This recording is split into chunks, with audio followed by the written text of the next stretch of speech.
ನಮಸ್ಕಾರ. ಅರಳಿಕಟ್ಟೆಯ ಇನ್ನೊಂದು ಎಪಿಸೋಡ್ಗೆ ಸುಸ್ವಾಗತ. ನಾವು ಕಳೆದ 60-70 ವರ್ಷದಲ್ಲಿ ಸೋವಿಯತ್ ಯೂನಿಯನ್ ಬಗ್ಗೆ, ಅಮೆರಿಕಾ ಬಗ್ಗೆ, ವೆಸ್ಟರ್ನ್ ಕಂಟ್ರೀಸ್ ಬಗ್ಗೆ ಎಲ್ಲ ಮಾತಾಡ್ತಾ ಇದ್ವಿ. ಅವರು ಜಗತ್ತಿನ ನಿಯಮಗಳನ್ನ ನಿರ್ಧರಿಸ್ತಾ ಇದ್ರು. ಅದು ಆರ್ಥಿಕ ವಹಿವಾಟಾಗಿರ್ಲಿ ಅಥವಾ ಫಾರಿನ್ ಪಾಲಿಸಿ, ವಿದೇಶ ನೀತಿ ಆಗಿರ್ಲಿ. ಮತ್ತೆ ಸಣ್ಣ ಪುಟ್ಟ ದೇಶಗಳು ಅವರು ಹೇಳಿರತಕ್ಕಂತ ಎಕನಾಮಿಕ್ ಪ್ರಿನ್ಸಿಪಲ್ಸ್ ಆಗ್ಲಿ ಅಥವಾ ಪೊಲಿಟಿಕಲ್ ಪ್ರಿನ್ಸಿಪಲ್ಸ್ ಆಗ್ಲಿ ಅವ್ರನ್ನ ಹೊಂದಾಣಿಕೆ ಮಾಡ್ತಾ ಇದ್ರು. ನಾನ್ ಅಲೈನ್ಮೆಂಟ್ ಮೂವ್ಮೆಂಟ್ ಅಂತ ಇತ್ತು, ಆಮೇಲೆ ಈಸ್ಟರ್ನ್ ಅಲಯನ್ಸ್ ಅಂತ ಇತ್ತು, ನ್ಯಾಟೋ ಇತ್ತು, ಮತ್ತೆ ವಾರ್ಸಾ ಪ್ಯಾಕ್ಟ್ ಇತ್ತು. ಹೀಗೆ ಜಗತ್ತಿನ ಒಂದು ಕ್ರಮ ಇತ್ತು. ಈ ಜಗತ್ತಿನ ಕ್ರಮದಲ್ಲಿ ಬದಲಾವಣೆ ಆಗ್ತಾ ಆಗ್ತಾ ಚೈನಾ ಅನ್ನೋ ಒಂದು ದೊಡ್ಡ ಶಕ್ತಿ ನಿಧಾನಕ್ಕೆ ಉದ್ಭವ ಆಯ್ತು. ಅವರು ಉದ್ಭವ ಆಗಿದ್ದು ಸಣ್ಣ ಪ್ರಮಾಣದಿಂದ ಆದ್ರೂ ಈಗ ಅವರು they are very strong country. ಅವರು ತುಂಬಾ ದೊಡ್ಡಕ್ಕೆ ಬೆಳೆದಿದ್ದಾರೆ ಆರ್ಥಿಕವಾಗಿ, ಮತ್ತೆ ಅವರ ನೀತಿಗಳಲ್ಲಿ ತುಂಬಾ ಸ್ಟ್ರಾಂಗ್ ಆಗಿ ಬೆಳ್ಕೊಂಡಿದ್ದಾರೆ. ಅವರು ಮಾಡಿರುವಂತಹ ಅತಿ ದೊಡ್ಡ plan, one belt one road ಅನ್ನೋ ಪ್ಲಾನ್ ಬಗ್ಗೆ ಒಂದು ಪುಸ್ತಕ ಇದೆ, ಬ್ರೂನೋ ಮ್ಯಾಶಸ್ ಬರ್ದಿರೋ ಪುಸ್ತಕ. ಅವರು ಪೋರ್ಚುಗಲ್ ಬೇಸ್ಡ್ ರಾಜಕಾರಣಿ ಮತ್ತೆ ಡಾಕ್ಟರೇಟ್ ಪದವಿ ಪಡ್ಕೊಂಡಿದ್ದಾರೆ ಹಾರ್ವರ್ಡ್ ಅಲ್ಲಿ. ಆ ಪುಸ್ತಕ ಇವತ್ತು ನಾವು ಡಿಸ್ಕಸ್ ಮಾಡ್ತಾ ಇದ್ದೀವಿ. ಪುಸ್ತಕದ ಚರ್ಚೆ ಯಾಕೆ ಮುಖ್ಯ ಅಂದ್ರೆ, ಚೈನಾ ಮುಖ್ಯ ಆಗ್ತಾ ಇದೆ, ಚೈನಾ ಮುನ್ನುಗ್ತಾ ಇದೆ. ಅದೇನ್ ಮಾಡಿದ್ರು ಅದ್ರ ಇಂಪ್ಲಿಕೇಶನ್ ನಮ್ಮ ಮಿಕ್ಕದವ್ರ ಮೇಲೆ ಇದೆ. So one belt one road ಅನ್ನೋ ಕಾನ್ಸೆಪ್ಟ್ ಬಗ್ಗೆ one few highlights, Supreet. Why don't we talk about that? Okay, so first ಕೆಲವೊಂದು ಇಂಪಾರ್ಟೆಂಟ್ ಡೀಟೇಲ್ಸ್ ಇದೆ ಇದರಲ್ಲಿ, ಯಾಕೆ ಒನ್ ಬೆಲ್ಟ್ ಒನ್ ರೋಡ್ ಅಂತ ಕರೆದಿರೋದು ಅಂತ. ಸೊ ಅದು ಹೊರಗಡೆನವರಿಗೆ ಒನ್ ಬೆಲ್ಟ್ ಒನ್ ರೋಡ್ ಅಂತ they have named it, but internally ಅದನ್ನ ಸಿಲ್ಕ್ ರೋಡ್ ಅಂತ ಕರಿತಾ ಇದ್ರು. ಯಾಕಂದ್ರೆ ಇದು ಹೊಸ ಫಾರಿನ್ ಪಾಲಿಸಿ ಅಂತ ಅವ್ರು ಅನ್ಕೊಂಡಿಲ್ಲ ಚೈನಾದವರು. ಯಾಕಂದ್ರೆ ಚೈನಾ 2000 ವರ್ಷಗಳ ಹಿಂದೆ ತುಂಬಾ ದೊಡ್ಡ ಪವರ್ಫುಲ್ ನೇಷನ್ ಆಗಿತ್ತು. ಅವ್ರದ್ದು ಏನು ಸಿಲ್ಕ್ ರೋಡ್ ಅಂದ್ರೆ ಚೈನಾ ಇಂದ ಏಷ್ಯಾ ದಾಟಿ ಯುರೋಪ್ ಮತ್ತೆ ಆಫ್ರಿಕಾ, ಮಿಡ್ಲ್ ಈಸ್ಟ್ ಆಫ್ರಿಕಾದ ಜೊತೆ ಎಲ್ಲ ಟ್ರೇಡ್ ಮಾಡ್ತಾ ಇದ್ರು. ಆಮೇಲೆ ಅವಾಗ ಚೈನಾ ತುಂಬಾ ದೊಡ್ಡ ಏನು ಎಕನಾಮಿಕ್ ಪವರ್ ಆಗಿತ್ತು, ಸಿಕ್ಕಾಪಟ್ಟೆ ಸೈಂಟಿಫಿಕ್ ಇನ್ವೆನ್ಷನ್ಸ್ ಆಗ್ತಾ ಇತ್ತು. ಸಿಲ್ಕ್ ನ ಅವರು ಪ್ರಾಸೆಸ್ ಮಾಡೋದು ಕಂಡುಹಿಡಿದಿದ್ರು. So that is like a technological innovation ಆ ಕಾಲದಲ್ಲಿ. ಸೊ ಅದಕ್ಕೋಸ್ಕರ ಅದನ್ನ ಸಿಲ್ಕ್ ರೂಟ್ ಅಂತ ಕರೀತಾ ಇದ್ದಾರೆ. ಆಮೇಲೆ ಏನಾಯ್ತು, ಅವ್ರ ಪ್ರಕಾರ, ಚೈನಾದವರು ಹಿಸ್ಟ್ರಿನ ನೋಡೋ ಪ್ರಕಾರ, ಅದಾದ್ಮೇಲೆ ಇಂಡಸ್ಟ್ರಿಯಲ್ ರೆವಲ್ಯೂಷನ್ ಶುರು ಆದಾಗ ಅವರು ದೇ ಲಾಸ್ಟ್ ಇಟ್ ಅಂತ, ಅಂದ್ರೆ ಅವಾಗ ಮುಂದಕ್ಕೆ ಹೋಗ್ಲಿಲ್ಲ. ಹಂಗಾಗಿ ದೇ ಹ್ಯಾಡ್ ಟು ಏನೋ ಹಿಂದುಳ್ಕೊಂಡ್ಬಿಟ್ರು. ಆಮೇಲೆ ತುಂಬಾ ಜನ ಅವ್ರ ಮೇಲೆ ದಬ್ಬಾಳಿಕೆ ಮಾಡಿದ್ರು, ಅವ್ರನ್ನ ಎನ್ಸ್ಲೇವ್ ಮಾಡಿದ್ರು. ಈಗ ನಾವು ವಾಪಸ್ ಬರ್ತಾ ಇದೀವಿ. ನಾವೀಗ ವಾಪಸ್ ಬಂದು ನಮ್ದು ಇಷ್ಟೊಂದು ದೊಡ್ಡ ಎಕನಾಮಿಕ್ ಡೆವಲಪ್ಮೆಂಟ್ ಆಗಿದೆ, ಈಗ ಅದೇ ತರದ್ ಒಂದು ನೆಟ್ವರ್ಕ್ ನ ಬಿಲ್ಡ್ ಮಾಡೋದು ಅಂತ, ಟ್ರೇಡಿಂಗ್ ನೆಟ್ವರ್ಕ್ ಅಂತ. ಅದು ಅವ್ರು ಹೇಳೋದು ಅಂದ್ರೆ ಇದು ಜಸ್ಟ್ ಟ್ರೇಡಿಂಗ್ ನೆಟ್ವರ್ಕ್, ನಾವು ಬೇರೆ ದೇಶಗಳ ಜೊತೆ ಹೆಂಗೆ ಟ್ರೇಡ್ ಮಾಡ್ತೀವಿ ಅನ್ನೋದಕ್ಕೆ ಇದೊಂದು ಲ್ಯಾಂಡ್ ಮತ್ತೆ C connections. So the belt ಅಂತ ಕರೀತಾರಲ್ಲ, ಆ ಬೆಲ್ಟ್ ಲ್ಯಾಂಡ್ ಕನೆಕ್ಷನ್. ರೋಡ್ ಅಂತ ಇದೆ ಅಲ್ಲ, ಅದು ಆಕ್ಚುಲಿ ಮಿಸ್ನೋಮರ್. ರೋಡ್ ಅನ್ನೋದು ಸಿ ಕನೆಕ್ಷನ್. ಅದು ಹೆಂಗ್ ಅರ್ಥ ಮಾಡ್ಕೊಂಡಿರೋದು ಅಂದ್ರೆ, ಇಫ್ ದ ಇನ್ಫ್ರಾಸ್ಟ್ರಕ್ಚರ್ ಪ್ರಾಜೆಕ್ಟ್ ಒಂದ್ ಪ್ಲೇಸ್ ನ ಇನ್ನೊಂದ್ ಪ್ಲೇಸ್ ಜೊತೆ ಕನೆಕ್ಟ್ ಮಾಡಿದ್ರೆ ಅದನ್ನ ರೋಡ್ ಅಂತ ಕರೀತಾರೆ. ಬೆಲ್ಟ್ ಅಂದ್ರೆ it will not just B road. ಈಗ ಲ್ಯಾಂಡ್ ಕನೆಕ್ಷನ್ ಚೈನಾ ಇಂದ ಯುರೋಪ್ ವರ್ಗುನು, ಕಜಕ್ಸ್ತಾನು, ಅಫ್ಘಾನಿಸ್ತಾನು ಅಲ್ಲಿಂದ ದಾಟ್ಕೊಂಡು ಇರಾನು ದಾಟ್ಕೊಂಡು ಯುರೋಪಿಗೆ ಹೋಗೋದಿದ್ರೆ ಅದು ಬರೀ ಲ್ಯಾಂಡ್, ಒಂದು ರೋಡ್ ಕನೆಕ್ಟ್ ಮಾಡಿ ಬಿಡಲ್ಲ ಅವರು. ಅದರಲ್ಲಿ ಇನ್ಫ್ರಾಸ್ಟ್ರಕ್ಚರ್ ಪ್ರಾಜೆಕ್ಟ್ಸ್ ತರ್ತಾರೆ, ಆಮೇಲೆ ಏನೋ ಸಿಕ್ಕಾಪಟ್ಟೆ ಡೆವಲಪ್ಮೆಂಟ್ ನ ಪ್ಲಾನ್ ಮಾಡ್ಕೊಂಡಿದ್ದಾರೆ. ಹಾಗಾಗಿ ಅದನ್ನ ಬೆಲ್ಟ್ ಅಂತ ಕರೀತಾರೆ. ಸೊ ಅದು ಬೇಸಿಕ್ ಡೆಫಿನೇಷನ್. ಒಂದು ಐಡಿಯಾ ಆಡಿಯನ್ಸ್ಗೆ ಮತ್ತೆ ಲಿಸ್ನರ್ಸ್ಗೆ ಕೊಡ್ಬೇಕು ಅಂದ್ರೆ, ಇದರ ಪ್ರಪೋರ್ಷನ್ ಇದೆಯಲ್ಲ, ಇದರ ಅಗಾಧವಾದ ಪ್ರಪೋರ್ಷನ್ಸ್, ಇಟ್ ಇಸ್ ಇನ್ಕ್ರೆಡಿಬಲ್. ಸರಿ ಸುಮಾರು 100 ದೇಶಗಳ ಜೊತೆ ಚೈನಾ ಅಗ್ರಿಮೆಂಟ್ಸ್ ನ ಸೈನ್ ಮಾಡಿದೆ. ಸರಿ ಸುಮಾರು 100 ನೂರು ದೇಶಗಳ ಜೊತೆ ಟ್ರಿಲಿಯನ್ ಗಟ್ಲೆ ಡಾಲರ್ ಇನ್ವೆಸ್ಟ್ಮೆಂಟ್ ಮಾಡ್ತೀವಿ ಅಂತ ಕಮಿಟ್ಮೆಂಟ್ ಮಾಡ್ಕೊಂಡಿದ್ದಾರೆ. ಅಲ್ಲಿ ಅವರು ಬಂದರ್ ನಿರ್ಮಾಣ ಆಗಿರ್ಲಿ ಅಥವಾ ಹೈ ಸ್ಪೀಡ್ ಟ್ರೈನ್ ಆಗಿರ್ಲಿ, ಈ ತರ ಹಲವಾರು ಪ್ರೋಗ್ರಾಮ್ಸ್ಗೆ ಅವರು ದುಡ್ಡು ಕೊಡ್ತೀವಿ, ಮತ್ತೆ ತುಂಬಾ ಕಮ್ಮಿ ರೇಟ್ ಆಫ್ ಇಂಟ್ರೆಸ್ಟ್ ಅಲ್ಲಿ ದುಡ್ಡು ಕೊಡ್ತೀವಿ ಅಂತ ಹೇಳಿ ಇದನ್ನ ಅಗ್ರಿಮೆಂಟ್ ನ ಸೈನ್ ಮಾಡ್ಕೊಂಡಿದ್ದಾರೆ. ನೆನಪಿರ್ಲಿ, 100 ದೇಶ ಸರಿಸುಮಾರು, ಅಂದ್ರೆ ಅಷ್ಟು ದೇಶಕ್ಕೆ ನಮ್ಮ ಮೋದಿ ಕೂಡ ಟ್ರಾವೆಲ್ ಮಾಡಿರಲ್ಲ, ಬಟ್ ಅಷ್ಟು ದೇಶಗಳ ಜೊತೆ ಬೈಲಾಟ್ರಲ್ ಅಗ್ರಿಮೆಂಟ್ಸ್ ಮಾಡ್ಕೊಂಡಿದ್ದಾರೆ. ಇದು ಯಾಕೆ ಮಾಡ್ಕೊಂಡಿದ್ದಾರೆ ಅನ್ನೋದು ತುಂಬಾ ಡೀಟೇಲ್ಡ್ ಆಗಿ ನಾವು ಚರ್ಚೆ ಮಾಡೋಣ. ಇದಕ್ಕೆ ಆರ್ಥಿಕವಾದ ಕಾರಣಗಳಿದೆ, ಮತ್ತೆ ಮಿಲಿಟರಿ ಕಾರಣಗಳಿದೆ, ಮತ್ತೆ ಅವ್ರ ಇಂಟರ್ನಲ್ ಟ್ರಬಲ್ ಅದನ್ನ ಹೆಂಗೆ ಕಂಟೈನ್ ಮಾಡಬೇಕು, ಜನರು ದಂಗೆ ಹೇಳ್ದಿರ ಪ್ರಗತಿಯಲ್ಲಿ ಹೇಗೆ ಮುನ್ನುಗ್ಬೇಕು ಅನ್ನೋದು ಕಾರಣಗಳೂ ಇದೆ ಇದರಲ್ಲಿ. ಇದನ್ನೆಲ್ಲ ಡೀಟೇಲ್ ಆಗಿ ಡಿಸ್ಕಸ್ ಮಾಡೋಣ. ಬಟ್ ಮೊದಲಿಗೆ ಚೈನಾ ತನ್ನನ್ನ ತಾನು ಹೇಗೆ ಗುರುತಿಸ್ಕೊಳ್ಳುತ್ತೆ ಅನ್ನೋದು ಸುಪ್ರೀತ್ ಹೇಳಿದ್ರು. ಅವರು ವರ್ಲ್ಡ್ ಲೀಡರ್ ಅಂತ ಈಗ್ಲೂ ಅವ್ರನ್ನ ಗುರುತಿಸ್ಕೊಂತಾರೆ. ಎಲ್ಲ ನಾವು ಮೊದ್ಲಿಂದ ಪಟಾಕಿ ಮಾಡೋದ್ರಿಂದ ಇರ್ಲಿ, ಸಿಲ್ಕ್ ಮಾಡೋದ್ರಿಂದ ಇರ್ಲಿ, ಮೊದ್ಲಿಂದಾನು ನಾವು ಲೀಡರ್ಸ್.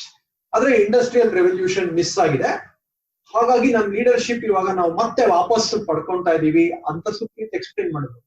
ಬಟ್ ಇದ್ರ ಹಿಂದೆ ಅವರು ಅಭಿವೃದ್ಧಿ ಇನ್ನೂ ಹೊಂದಿಲ್ಲ.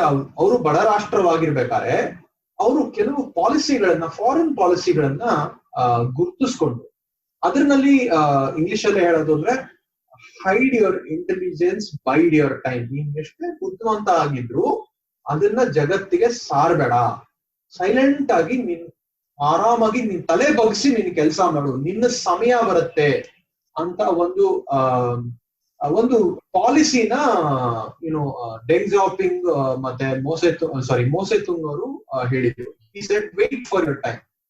ಬಹುಶಃ ಗೆ ಈ ಟೈಮ್ ಇವಾಗ ಬಂದಿದೆ ಅಂತ ಅನ್ಸುತ್ತೆ. So they are talking about that. ಅಂದ್ರೆ ಇವಾಗ ನಾನು ಎಕ್ಸ್ಪ್ಲೇನ್ ಮಾಡೋ ಪಾಯಿಂಟ್ ಏನು ಅಂದ್ರೆ, ವಿದೇಶಾಂಗದಲ್ಲಿ ಅವ್ರದ್ದು ಒಂದಷ್ಟು ಪ್ರಿನ್ಸಿಪಲ್ಸ್ ಇರುತ್ತೆ. ಸೊ ಆ ಪ್ರಿನ್ಸಿಪಲ್ಸ್ಗೆ ನಡ್ಕೊಂಡು ಹೋಗ್ತಾರೆ. ಫಾರ್ ಎಕ್ಸಾಂಪಲ್, ಇವಾಗ ಒನ್ ಬೆಲ್ಟ್ ಒನ್ ರೋಡ್ ಅವ್ರಿಗೆ ಎಷ್ಟು ಇಂಪಾರ್ಟೆಂಟ್ ಅಂದ್ರೆ, ಅದು ಸಂವಿಧಾನದಲ್ಲಿ ಲಿಖಿತವಾಗಿದೆ. ಚೈನೀಸ್ ಕಾನ್ಸ್ಟಿಟ್ಯೂಷನ್ ನಲ್ಲಿ ಒನ್ ಬೆಲ್ಟ್ ಒನ್ ರೋಡ್ ನಾವು ಮಾಡಬೇಕು, ಇದು ಸಂವಿಧಾನದಲ್ಲಿ ಬರೆದಿದೆ ಅಂತ ಹೇಳಿದ್ರು. ಅಂದ್ರೆ ಫಾರ್ ಎಕ್ಸಾಂಪಲ್, ಇವಾಗ ಬೀಜಿಂಗ್ ಅಲ್ಲಿ ಓಡಾಡೋನು ಫೇಸ್ಬುಕ್ ಇದ್ರೆ ಒನ್ ಬೆಲ್ಟ್ ಒನ್ ರೋಡ್ ನಮ್ಮ ಸಂವಿಧಾನಿಕ ಹಕ್ಕು ಫೇಸ್ಬುಕ್ ಅಲ್ಲಿ. So this is how it is important. ಅಂದ್ರೆ ನನಗೆ ಆಶ್ಚರ್ಯ ಯಾವಾಗ್ಲೂ ಹೆಂಗಾಗತ್ತೆ ಅಂದ್ರೆ, ಚೈನಾ ಪಾಲಿಸಿ ಬಗ್ಗೆ ತುಂಬಾ ಡಿಸ್ಕಷನ್ ನಡೆಯುತ್ತೆ, ಬಟ್ ಯಾರಿಗೂ ಡೀಟೇಲ್ಸ್ ಗೊತ್ತಿರಲ್ಲ. But I am always impressed. ಅವ್ರು ಹೆಂಗೆ ಡೀಟೇಲ್ ಆಗಿ 5 ವರ್ಷ 6 ವರ್ಷಕ್ಕೆಲ್ಲ ಪ್ಲಾನ್ ಮಾಡಲ್ಲ, ಸುಮಾರು ವರ್ಷಗಳಿಗೆ 20-30 ವರ್ಷ ಪ್ಲಾನ್ ಮಾಡ್ತಾರೆ. ಫಾರ್ ಎಕ್ಸಾಂಪಲ್, ಈಗ one belt one road is expected to be finishing in 2047. ಅಂದ್ರೆ ಮುಂದಿನ ಸರ್ಕಾರ ಬಂದು ಅಲ್ಲೇ ಸರ್ಕಾರ ಮಾಡಿದಲ್ಲ ವೇಸ್ಟ್ ಅಂತ ಸ್ಕ್ರಾಪ್ ಮಾಡಕ್ಕೆ ಆಗಲ್ಲ. It is a bond. That is an amazing aspect of the way China functions. Very interesting actually. ಅದು ತುಂಬಾ ಇಂಪಾರ್ಟೆಂಟ್. ಯಾಕಂದ್ರೆ ನಾವು ಯೋಚನೆ ಮಾಡುವಾಗ ಈಗ ಫಸ್ಟ್ ಅರ್ಥ ಮಾಡ್ಕೋಬೇಕು ಏನ್ ನಡೀತಾ ಇದೆ ಅಂದ್ರೆ, ನಮ್ದು ಪ್ರಿಜುಡಿಸ್ ಏನಿದೆ ಅದನ್ನ ತೆಗಿಬೇಕು ಫಸ್ಟ್. ಚೈನಾ ಹಿಂಗೆ ಕನ್ನಿಂಗ್ ಪ್ಲಾನ್ ಮಾಡ್ತಾ ಇದೆ, ಚೈನಾ ನುಸುಳ್ತಾ ಇದೆ, ಈ ತರದ್ದೆಲ್ಲ ಬಿಟ್ಟು like give a best interpretation of what they are trying to do ಅವ್ರದ್ದು. ಯಾಕಂದ್ರೆ ಇಡೀ ದೇಶ ಏನೋ ಒಂದು ಕನ್ನಿಂಗ್ ಪ್ಲಾನ್ ಮಾಡೋದಕ್ಕೆ 40-50 ವರ್ಷದ್ದು ಪ್ರಾಜೆಕ್ಟ್ ಹಾಕೊಳಲ್ಲ. ಆಮೇಲೆ ಅಷ್ಟೊಂದು $1 ಟ್ರಿಲಿಯನ್ ನ ಇನ್ವೆಸ್ಟ್ ಮಾಡ್ತೀವಿ ಅಂದ್ರೆ ಆ ದೇಶದ ಜನ ಒಪ್ಪಲ್ಲ.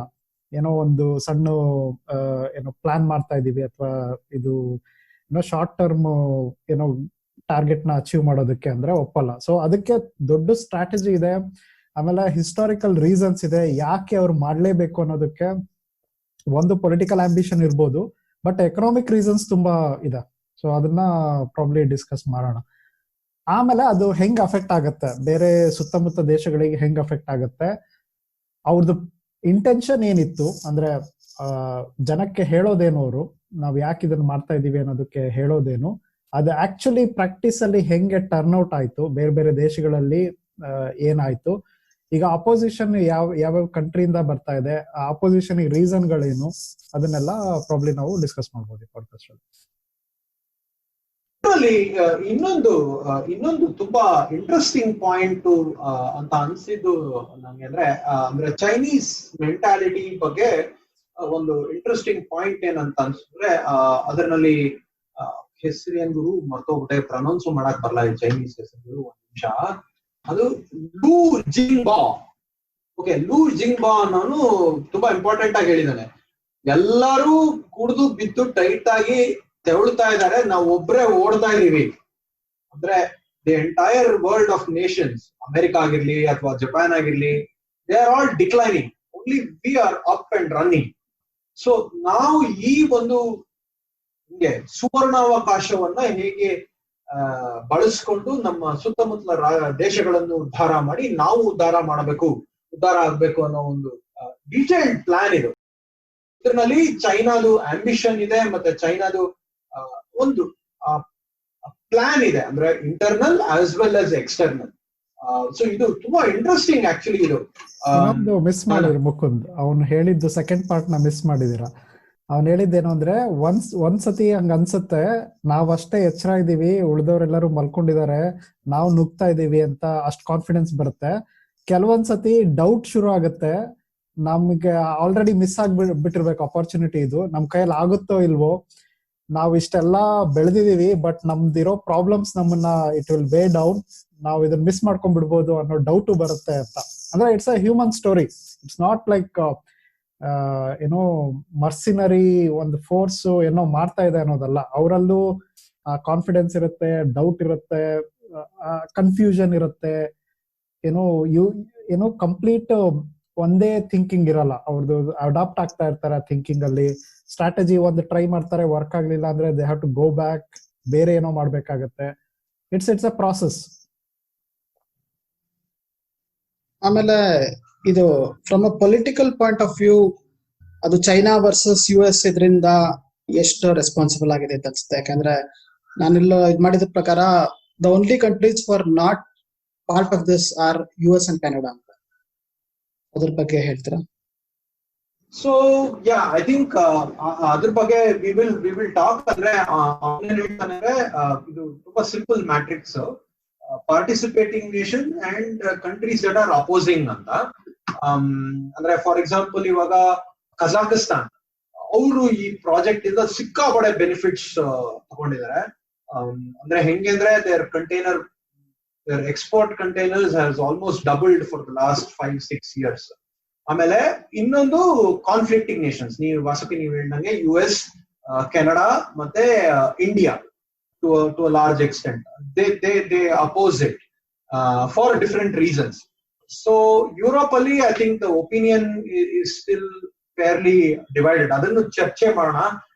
ಹೆಂಗೆ ಯುರೋಪ್ ಕೂಡ, ಕೆಲವು ದೇಶಗಳು ಯುರೋಪ್ ಮೇಲೆ ಚೈನಾ ಮೇಲೆ ಬೇಡ ನಮ್ಗೆ ಅಂತ ಹೇಳ್ತಾ ಇದಾರೆ, ಇನ್ ಕೆಲವರು ಸ್ವಲ್ಪ ಓಪನ್ ಆಗ್ತಾ ಇದಾರೆ. ಮತ್ತೆ ಅವ್ರದ್ದು ಇಂಟ್ರೆಸ್ಟಿಂಗ್ ಆಸ್ಪೆಕ್ಟ್ ಅಥವಾ ಐಡಿಯಾ ಏನು ಅಂತ ಗೊತ್ತಾಯ್ತು ಅಂದ್ರೆ ಅನಿಸ್ತು ಅಂದ್ರೆ, ಅವರು ಚಿಕ್ಕ ಯುರೋಪ್ ನೇಷನ್ಸ್, ಬಾಲ್ಟಿಕ್ ರಿಪಬ್ಲಿಕ್ ಅಂತ ದೇಶದ ಜೊತೆ ಇಂಡಿವಿಜುವಲ್ ಆಗಿ ಟೈ ಅಪ್ ಮಾಡ್ಕೊಂಡು they are trying to slowly work through the European Union, right? ಅಂದ್ರೆ ಎಲ್ಲಾ ಯುರೋಪಿಯನ್ ಯೂನಿಯನ್ಸ್ ಜೊತೆ ಅಗ್ರಿಮೆಂಟ್ ಮಾಡ್ಕೊಳ್ಳೋ ಬದಲು ಹಿಂಗೆ ಚಿಕ್ಕ ಪೀಸ್ ಮಾಡ್ಬಿಟ್ಟು ಎಲ್ಲರ ಜೊತೆ ಮಲ್ಟಿಪಲ್ ಟ್ರೀಟೀಸ್ ಮಾಡ್ತಾ ಇದ್ದಾರೆ.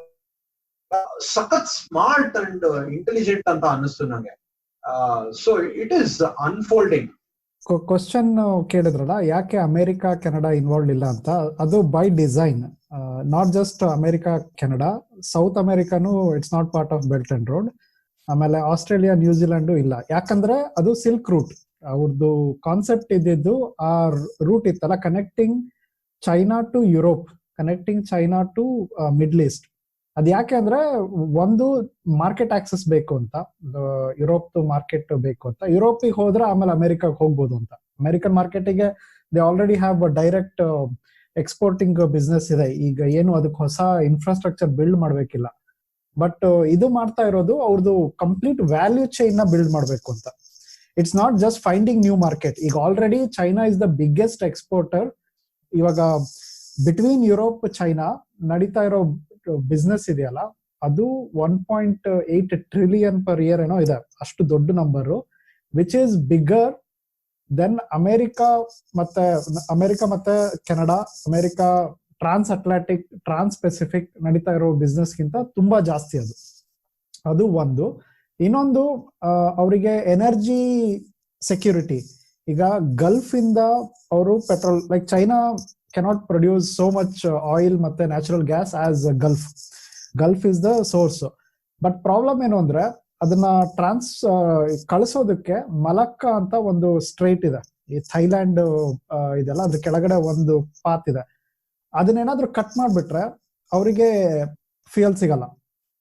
ಸೊ ಅದು ದೊಡ್ಡ ರಿಸ್ಕ್. ಅದಕ್ಕೋಸ್ಕರ ಅವರು ಅದು ಅವ್ರದ್ದು ವ್ಯಾಲ್ಯೂ ಚೈನ್ ಇದೆಯಲ್ಲ, ಅದನ್ನ ಇಂಪ್ರೂವ್ ಮಾಡ್ಕೊಳೋದಕ್ಕೆ ಒಂದು ಲ್ಯಾಂಡ್ ರೂಟ್ ಬಿಲ್ಡ್ ಮಾಡ್ತಿದ್ದಾರೆ, ಆಮೇಲೆ ಸಿ ರೂಟ್ ಬಿಲ್ಡ್ ಮಾಡ್ತಾ ಇದ್ದಾರೆ. ಅದಕ್ಕೋಸ್ಕರ ಕಜಕಿಸ್ತಾನು ಯುರೋಪಿಗೆ ಲ್ಯಾಂಡ್ ಇಂದ ಕನೆಕ್ಟ್ ಮಾಡೋದಕ್ಕೆ ತುಂಬಾ ಇಂಪಾರ್ಟೆಂಟು. ಪಾಕಿಸ್ತಾನು ಅವರಿಗೆ ಸಿ ಆಕ್ಸೆಸ್ ಕೊಡುತ್ತೆ. ಅವ್ರ ಲ್ಯಾಂಡ್ ಇಂದ ಬಂದ್ಬಿಟ್ಟು ಅವ್ರದ್ದು ಕರಕೋರಂ ಅಂತ ಒಂದು 1300 ಕಿಲೋಮೀಟರ್ ಹೈವೇ ಇದೆ, ಚೈನಾನ ಪಾಕಿಸ್ತಾನಿಗೆ ಕನೆಕ್ಟ್ ಮಾಡುವಂಥದ್ದು. ಅದು ಯಾವಾಗ 1959 ಅಲ್ಲೇ ಕಟ್ಟಿದ್ದು, ಅದನ್ನ ಈಗ ಅಪ್ಗ್ರೇಡ್ ಮಾಡ್ತಿದ್ದಾರೆ. ಅದು ಬಂದು ಗ್ವಾದರ್ ಪೋರ್ಟ್ ಅಲ್ಲಿಗೆ ಬಂದ್ಬಿಟ್ರೆ ಅವರು ಆ ಸಿ ಇದೆಯಲ್ಲ, ಇಂಡಿಯನ್ ಓಷನ್ ಪೆಸಿಫಿಕ್, ಅಲ್ಲಿಗೆ ಬರೋದೇ ಬೇಕಾಗಿಲ್ಲ. ಡೈರೆಕ್ಟ್ ಗಲ್ಫ್ ಇಂದ ಪಾಕಿಸ್ತಾನ ಚೈನಾಗೆ ಫ್ಯೂಯಲ್ ನ ಟ್ರಾನ್ಸ್ಮಿಟ್ ಮಾಡ್ಬೋದು. ಇಂಟ್ರೆಸ್ಟಿಂಗ್ ಪಾಯಿಂಟ್ ಅಂದ್ರೆ ಇದೆಲ್ಲ ತುಂಬಾ ಸಿಂಪಲ್ ಆಗಿ ಅನ್ಸುತ್ತೆ. ಅಂದ್ರೆ ಒಂದು ಪೈಪ್ ಹಾಕಿ ನನ್ ಮಗನ್ ಇಲ್ಲಿಂದ ಅಲ್ಲಿಗೆ ಗ್ಯಾಸ್ ಅಥವಾ ಪೆಟ್ರೋಲ್ ಕಳ್ಸೋದು ಅಂತ. ಬಟ್ ಇಮ್ಯಾಜಿನ್ ಅಷ್ಟೊಂದು ಪೈಪ್ ಹಾಕೋದು, ಮತ್ತೆ ಅಷ್ಟೊಂದು ಆಲ್ಟಿಟ್ಯೂಡ್, ಅಷ್ಟು ಎತ್ತರದಲ್ಲಿ ಗ್ಯಾಸ್ ಎಲ್ಲ ಇರುತ್ತೆ, ಅದನ್ನ ಪಂಪ್ ಮಾಡ್ಬೇಕು, ಅಥವಾ ಅದು ಎಲ್ಲೂ ಲೀಕ್ ಆಗದೆ ಇರೋ ಹಂಗೆ ನೋಡ್ಕೋಬೇಕು. ಅದು ಟೆಕ್ನಾಲಜಿಕಲ್ ಚಾಲೆಂಜ್ ಮತ್ತೆ ಅಬಿಲಿಟಿ ಟು ಸೇ ಮಗನ್ ಮಾಡ್ಬಿಡ್ತೀವಿ ಗುರು ಇದನ್ನ ಅನ್ನೋದು, ಅದು ಒಂಥರ it's very inspiring and very scary actually.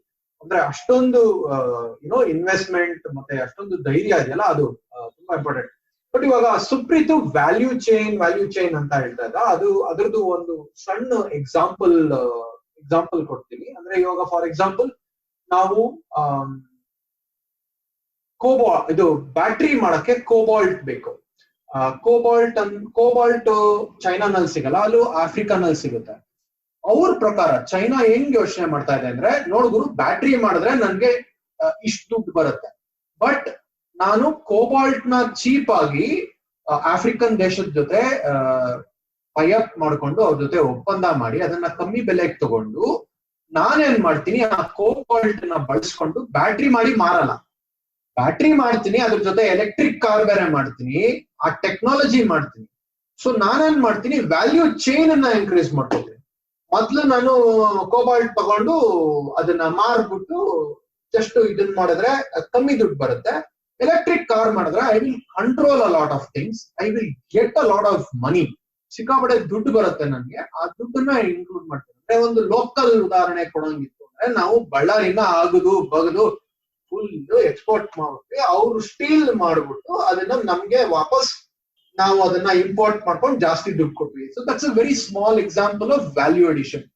So ಈ ತರ ವ್ಯಾಲ್ಯೂ ಅಡಿಷನ್ ಎಲ್ಲಾ ಕಡೆನೂ ನಿಮ್ಗೆ ಕಾಣಿಸ್ಬೋದು. ಅದಕ್ಕೆ ಒನ್ ಬೆಲ್ಟ್ ಒನ್ ರೋಡ್ ಅನ್ನೋದು ಸುಪ್ರೀತ್ ಹೇಳ್ತಿದ್ರು, ಅದು ಸಿಲ್ಕ್ ರೋಡ್ ತರ ಅಂತ. ಸಿಲ್ಕ್ ರೋಡ್ ಅಂದ್ರೆ ಪಾಯಿಂಟ್ ಎ ಇಂದ ಪಾಯಿಂಟ್ ಬಿ ಗೂಡ್ಸ್ ಮತ್ತೆ ತರಕಾರಿ ಇದು ಸಾಗಿಸೋದಾಗಿತ್ತು. ಇಲ್ಲಿ ಒನ್ ಬೆಲ್ಟ್ ಒನ್ ರೋಡ್ ಅಲ್ಲಿ ಪ್ರತಿ ಹಂತದಲ್ಲೂ ನೀವು ಇಂಡಸ್ಟ್ರೀಸ್ ನ ಕ್ರಿಯೇಟ್ ಮಾಡ್ತೀರಾ, ಮಾರ್ಕೆಟ್ಸ್ ನ ಡೆವಲಪ್ ಮಾಡ್ತೀರಾ, ಇನ್ಫ್ರಾಸ್ಟ್ರಕ್ಚರ್ ನ ಆಡ್ ಮಾಡ್ತೀರಾ, ಅದು ಹಂಗೆ ಬೆಳ್ಕೊಂಡು ಹೋಗುತ್ತೆ ಇದು. So it is a very interesting project. ನಮ್ಗೆ ಇನ್ನೊಂದು 40-30 ವರ್ಷ ಜಾಸ್ತಿ ಆದ್ಮೇಲೆ ಈ ಎಪಿಸೋಡ್ ನ ನೀವು ಮತ್ತೆ ಕೇಳಿಸ್ಕೊಂಡ್ರೆ ಅವಾಗ ನಿಮ್ಗೆ ಗೊತ್ತಾಗುತ್ತೆ ಇದು ನಡೀತೋ ಅಥವಾ ಫ್ಲಾಪ್ ಆಯ್ತು ಅಂತ. But it's a very interesting project, very huge one also. ಅದಕ್ಕೆ ಯಾಕೆ ಈ ಪ್ರಾಜೆಕ್ಟ್ ಶುರು ಮಾಡಿದ್ರು, ಅವ್ರು ಏನ್ ಮಾಡ್ಬೇಕಾಯ್ತು ಅನ್ನೋದಕ್ಕೆ ರೀಸನ್ ಇದೆ. ಏನು ಗ್ಲೋಬಲೈಸೇಷನ್ ಶುರು ಆಯ್ತಲ್ಲ ಇವಾಗ 1970s ಅಲ್ಲಿ ಚೈನಾ ಅಲ್ಲಿವರೆಗೂ ಕಮ್ಯುನಿಸ್ಟ್ ನೇಷನ್ ಆಗಿತ್ತು. ಅಂದ್ರೆ ಮಾವೋ ಸೆ ತುಂಗ್ ಇದರಲ್ಲಿ ಪ್ಯೂರ್ಲಿ ಅಗ್ರೇರಿಯನ್, ಅಂದ್ರೆ ಅಗ್ರಿಕಲ್ಚರ್ ಬೇಸ್ಡ್ ಕಮ್ಯುನಿಸ್ಟ್ ನೇಷನ್ ಆಗಿತ್ತು. ಕಮ್ಯುನಿಸ್ಟ್ ನೇಷನ್ಗಳು ಗೊತ್ತಿರೋ ಹಂಗೇನೆ ಅವರು ಹೊರಗಡೆ ದೇಶಗಳನ್ನ ನಂಬಲ್ಲ, ಎಸ್ಪೆಷಲಿ ಕ್ಯಾಪಿಟಲಿಸ್ಟ್ ದೇಶಗಳನ್ನ ನಂಬಲ್ಲ. ಅವ್ರ ಜೊತೆ ಏನು ಬಿಸ್ನೆಸ್ ಮಾಡ್ತಾ ಇರ್ಲಿಲ್ಲ. ಅಂದ್ರೆ ಲೈಕ್ ಟ್ರಾನ್ಸಾಕ್ಷನ್ಗಳು ಅವೆಲ್ಲ ಏನು ಇರ್ತಿರ್ಲಿಲ್ಲ. ಸೊ ನಮ್ಮಲ್ಲಿ 1991 ಅಲ್ಲಿ ನಾವು ಹೆಂಗೆ ಲಿಬರೇಟ್ ಮಾಡಿದ್ವಿ ನಮ್ಮ ಎಕಾನಮಿನ, ಅವ್ರು ಅದನ್ನ 79 ಅಲ್ಲೇ ಮಾಡಿದ್ರು ಚೈನಾ. ಸೊ ಹಂಗ್ ಮಾಡಾದ್ಮೇಲೆ ಏನಾಯ್ತು, ವೆಸ್ಟರ್ನ್ ಕಂಟ್ರೀಸು ಎಲ್ಲ ತುಂಬಾ ಓಪನ್ ಆಗಿ ಓಕೆ ಈಗ ಚೈನಾ ಫಸ್ಟ್ ಸ್ಟೆಪ್ ನಮ್ ಕಡೆ ಬರೋದಕ್ಕೆ ಈಗ ಓಪನ್ ಅಪ್ ಆಗಿದೆ ಅಂದ್ಬಿಟ್ಟು ಅವರಿಗೆ ಸ್ಪೆಷಲ್ ಪ್ರಿಫರ್ಡ್ ನೇಷನ್ ಅಂತ ಸ್ಟೇಟಸ್ ಕೊಟ್ಬಿಟ್ಟು ಅಲ್ಲಿಂದ ಬರೋ ಗೂಡ್ಸಿಗೆಲ್ಲ ಟ್ಯಾರಿಫ್ ತೆಗೆದು, ಟ್ಯಾರಿಫ್ ಅಂತಂದ್ರೆ ಈಗ ಟ್ಯಾಕ್ಸ್ ಹಾಕ್ತಂಗೆ. ನಿಮಗೆ ಗೊತ್ತಿರ್ಬೋದು, ಇಂಪೋರ್ಟ್ ಮಾಡ್ಕೊಂಡಿದ್ ಗೂಡ್ಸ್ ಎಲ್ಲ ಕಾಸ್ಟ್ಲಿ ಇರುತ್ತೆ ಅಂತ.